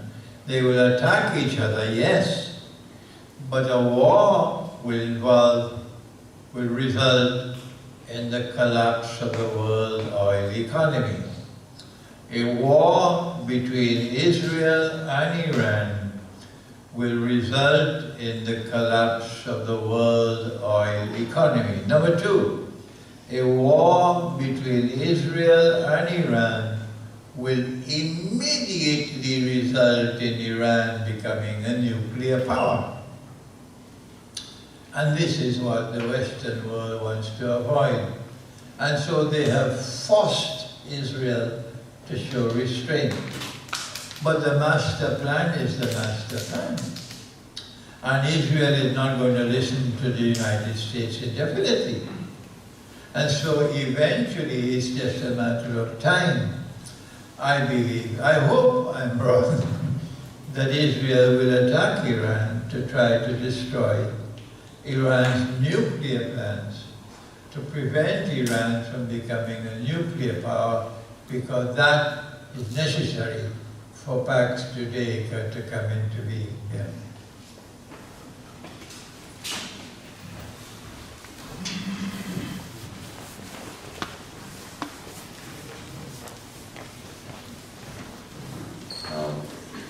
Have you considered reaching out to George Galloway on his show?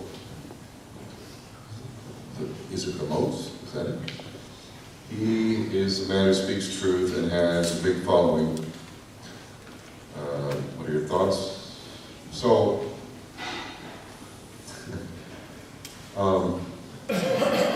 I appreciate the truth. I give credit to anyone who speaks truth, and I also have the ability to give credit to people who speak truth even when they're speaking rubbish as well, and I know it's rubbish. And there are a lot of examples of this. I've already talked about National Socialism, and there's plenty of examples there. One thing I've noticed, and I would be open to being on George's show. I don't take things personally. I read a great book called The Four Agreements. One of the four agreements is take nothing personal. It's actually quite easy for me. While I don't appreciate some of the comparisons to Nazis, blah, blah, blah, I don't like that. I was on George's show. I wish I had a copy of it. I was on his show several years ago, and even I'm having a hard time remembering exactly what it was, but we had a difference of opinion. And I basically, I stand by my position, although I'd really have to think hard. Maybe it was the headbang or I was dead. But the bottom line is we had a disagreement there. I also had experience speaking at an engagement with him a couple of times when I was a hot property. I'm a hot property, then I go down into the gutter, and then I'm a hot property, you know, this is the way it works. And he basically, here's the way I look at it, like he's my elder, right? Like this is my elder here. What I would expect from an elder to be a proper elder is that even though the rambunctious young upstart may have some, you know, really good abilities, but he's wrong here, there, or anywhere, you would encourage that young upstart. You wouldn't be disrespectful to them, unless, of course, you had a big ego. Now, if the Sheikh had a big ego, he wouldn't want to share the stage with me. But it's not about his ego, it's about something much bigger than the ego. From what I understand, the ego that is George Galloway has been tempered. Also, there's some qualities with regard to womanizing that I believe also have been tempered, and I wish him well, and God bless him. And I'm not casting dispersions, I'm simply saying that I believe this is the reason why we haven't been on war programs together, because for most people it would seem like we would be natural allies, wouldn't we? But that's just not the way it's played out. And when I did disagree with him, again, he didn't act like an elder in my opinion. There's a way to agree to disagree with respect. Or there's a way to just, whatever, act like a child and you know, blah, blah, blah. So, in answer to your question, God bless George Galloway. If he'd like to have me on his show, whatever, water under the bridge, you know, I want a better world. And if we can work together, like Make War History, hey George, would you like to come and be a speaker for Make? Come on over. Let's do it. You know, it's not about me. It really isn't. So, I mean, I can certainly move on and do that with him. But there's several others that you would have thought, like, why aren't they natural allies? I can tell you, ego and jealousy has been something I've dealt with my whole life. And if ego and popularity is a little bit too high on your priority list, then those people don't work with me. I love people who, I love men who don't have insecurities. I've got a friend here in the audience who's one of those. And we spent a lot of time together, and we've never had an issue, once. But when a man has insecurity, and he feels like someone else is threatening the shine, like the shine is getting a little bit less off him and over there, yeah, and I can see that stuff a mile away. And whatever. And when God has blessed you as much as God has blessed me, you know, I've been blessed in so many different areas, athletics, speaking, you know, intelligence, I've got a good, it's just what it is. So I've learned to not, it's okay, you know, it's okay. I wish everybody understood the kind of confidence and security that I know. Then the best of them could really come out. We could work together, we could solve this.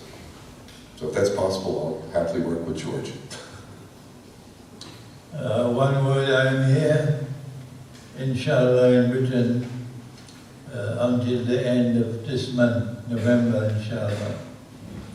If anyone can help in arranging a dialogue with George Galloway, and we can raise the funds, Javed is right here, and we can get a hall, then I'll be happy, of course, because Galloway is a very courageous man, and a man who has shown immense integrity, intellectual integrity, in resisting the oppressor, and therefore we're on the same side of history.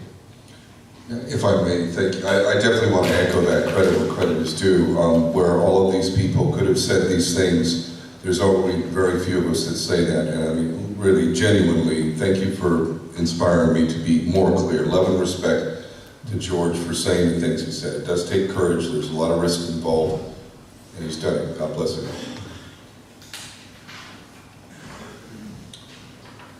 You mentioned the wiping of the seed of Ishmael. Does this relate to the Arabs as a whole? Yes. Yes. The Arabs have descended from Ishmael. I don't think the Berber have descended from Ishmael, but the Arabs have. And therefore, the sacrifice of the seed of Ismail alayhi salam, is the destruction of the Arabs.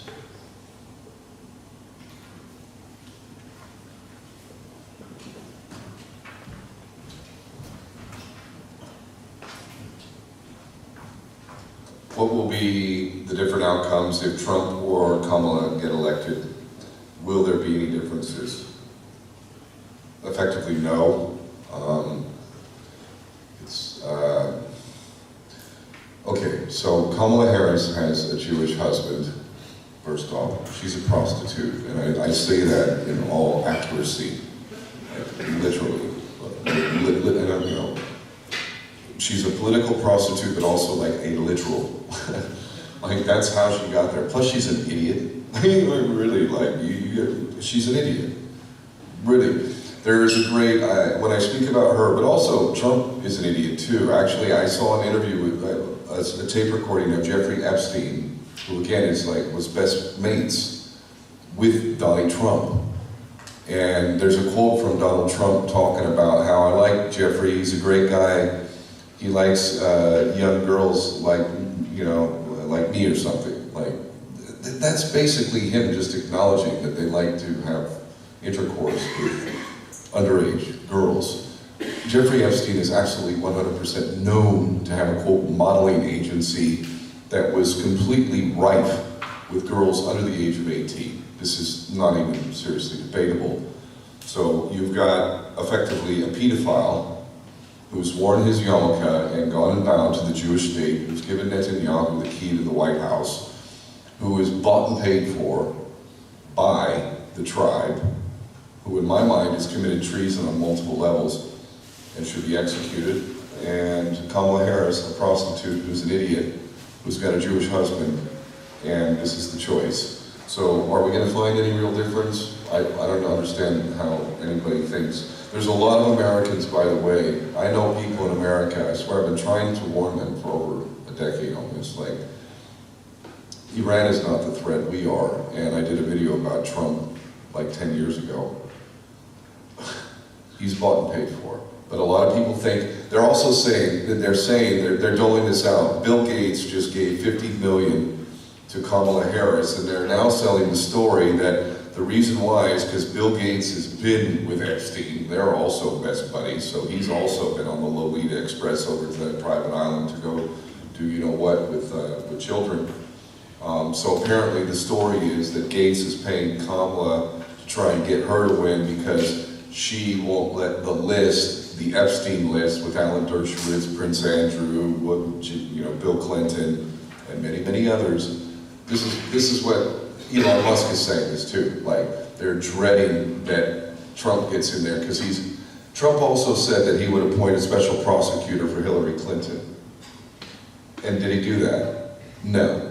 So they're getting the stupid people to believe that he's going to do something that would not be in the benefit of those who are in charge of him. But again, stupid is as stupid does, so a lot of people are going to buy that.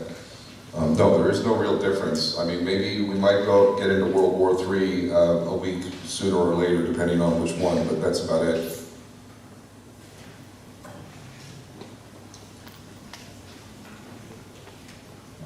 I suggest that we put a time to end.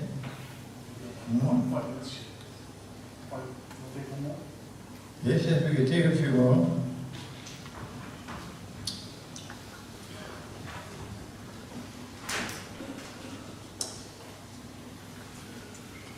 What role do the Russian forces in southern Syria at the border of the Zionist entity play in the fight against them? I don't have the knowledge of the battlefield.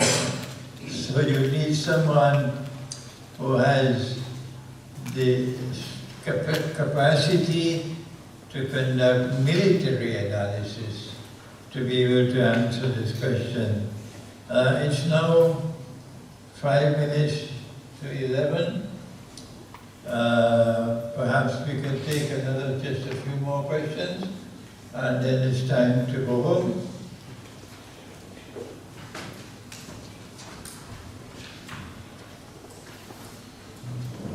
According to Christendom, or I believe that's Christendom, how's the world to be looked at? How's the world to be looked at before Great War? How long it may take to complete this Great War? How long? If it goes the way they intended to go, when the history books are written, likely they'll say that we're already in World War III. Many of the key events have already happened. It depends on what your definition is. But, you know, if we're waiting for the big attack from Iran or Israel to go after the nuke facilities in Iran to be the initiation point of World War III, fine, fair enough. But I think that's really splitting hairs. We're flirting with it for sure. We have been flirting with it for a long time. And again, when you put in the Samson option, can I get how many people know what the Samson option is? Okay, some don't, so let me just explain very briefly. Samson, biblical story, goes back to Samson, a Jew.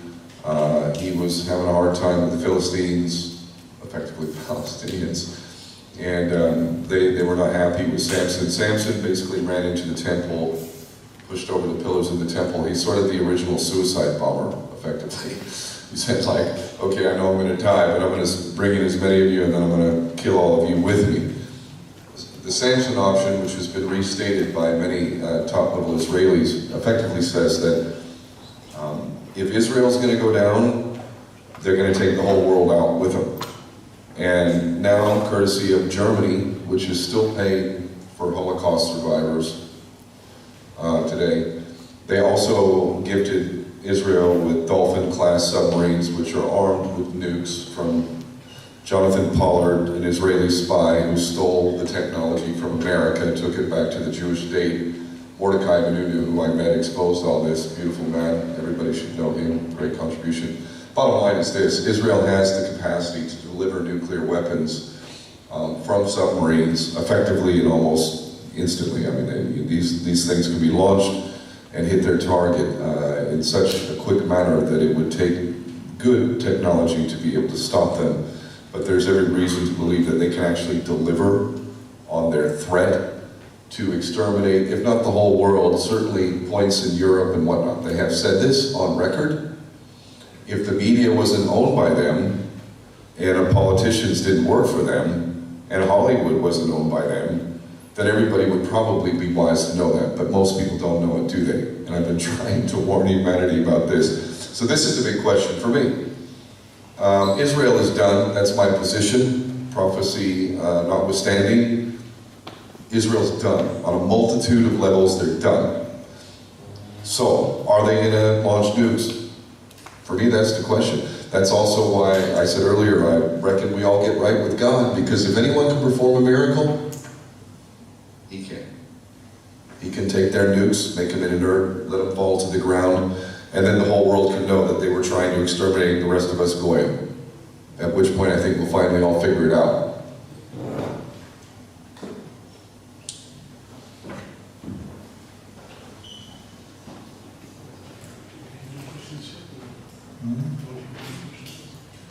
I can't hear you. Yes, we can have a few more.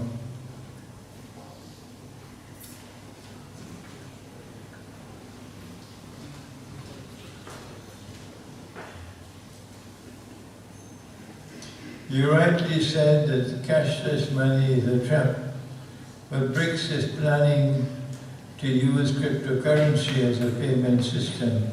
They want to use decentralized money. What are your views? Russia is still eating pork. Russia, which is Christian, Orthodox Christian, is still eating pork. But when the Messiah returns, they will learn that pork is haram. So Russia still has to travel some distance to recognize that riba is haram. That using bogus money is haram. How long will it take us to teach Russia that they should return to gold and silver as money, when we cannot even get all our own people in Pakistan, in Iran, in Egypt, anywhere in the world of Islam, to agree and to accept that gold and silver is real money. And that is the money that the Messiah will use when he comes back, and Imam al-Mahdi will use. When we cannot get our people, how can we expect China and Russia to understand that gold and silver are real money? If I may, please. The one thing that makes, okay, we can all agree that fractional reserve, paper money that has nothing backing it, compounding interest, usury, these things are all wrong. And they're all destructive, and every period in history where that has been prevalent, we've had never-ending wars and destruction, poverty, and so on and so forth. Absolute fact, undeniable. The couple of things that make crypto, at least in an interim, because I don't see crypto as an ideal way. What I do see is a way, they are imploding the economy. We are going into what, if you studied history, Weimar Germany, a wheelbarrow of Deutschmarks. So imagine a wheelbarrow of pounds buying you a loaf of bread, and you're starving. And mothers and daughters are selling themselves for sex to try and not starve.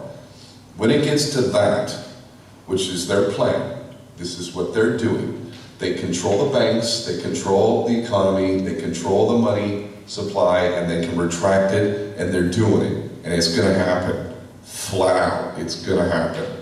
So, I would hope that other forms, I said this earlier, it's in the book, there were tally sticks. We could issue labor certificates, which Germany, labor has value. No one can say labor does not have value. If somebody comes over and mows your lawn, that has value.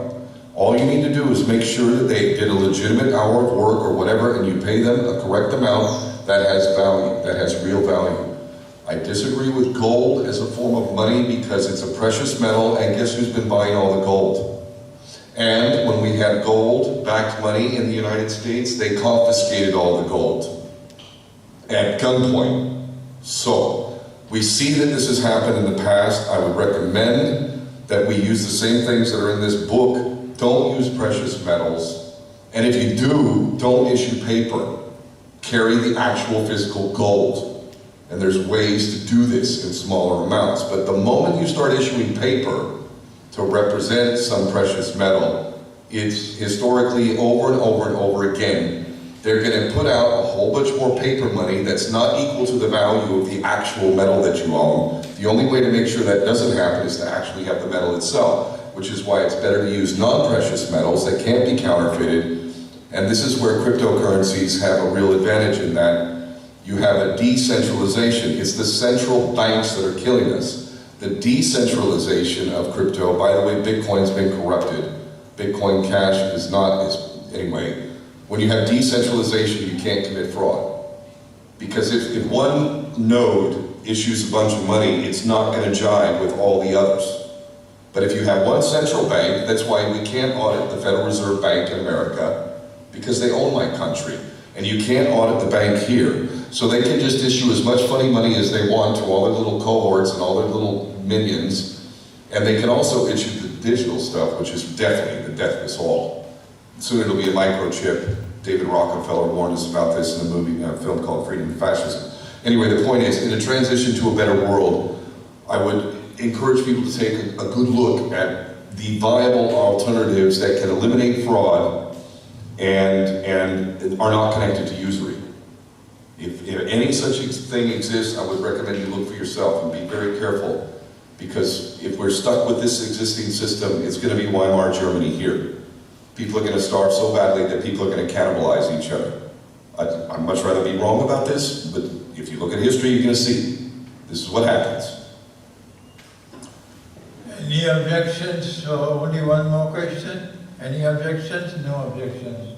One more.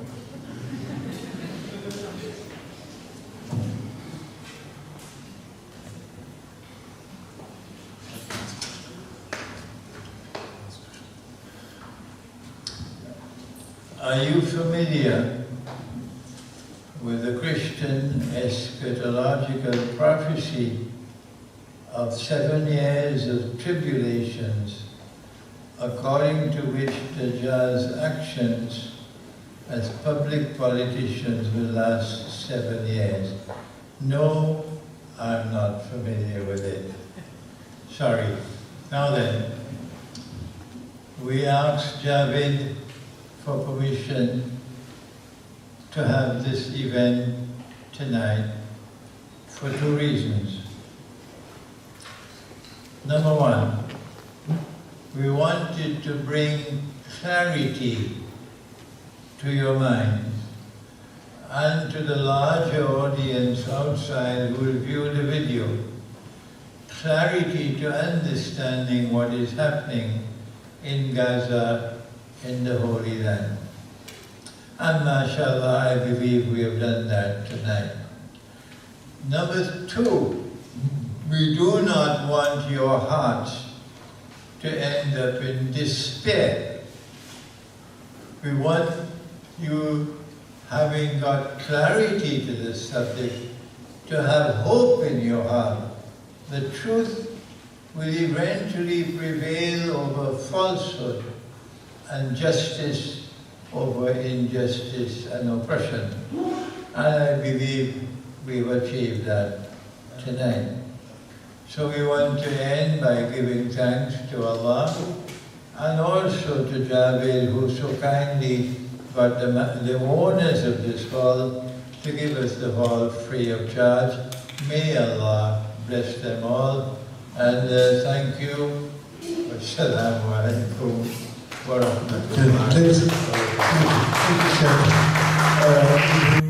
يا نفس إن لم تظفري لا تجزعي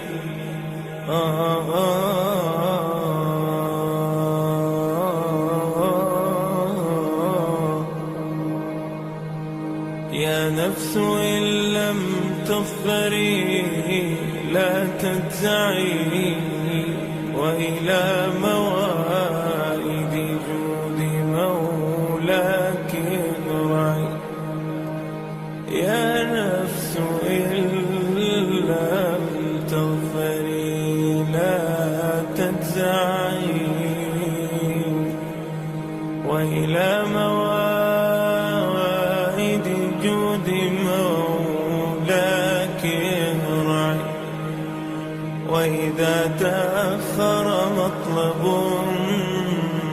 لربما في ذلك التأخير كل المطمع. فاستأنسي بالمنع وارعي حقه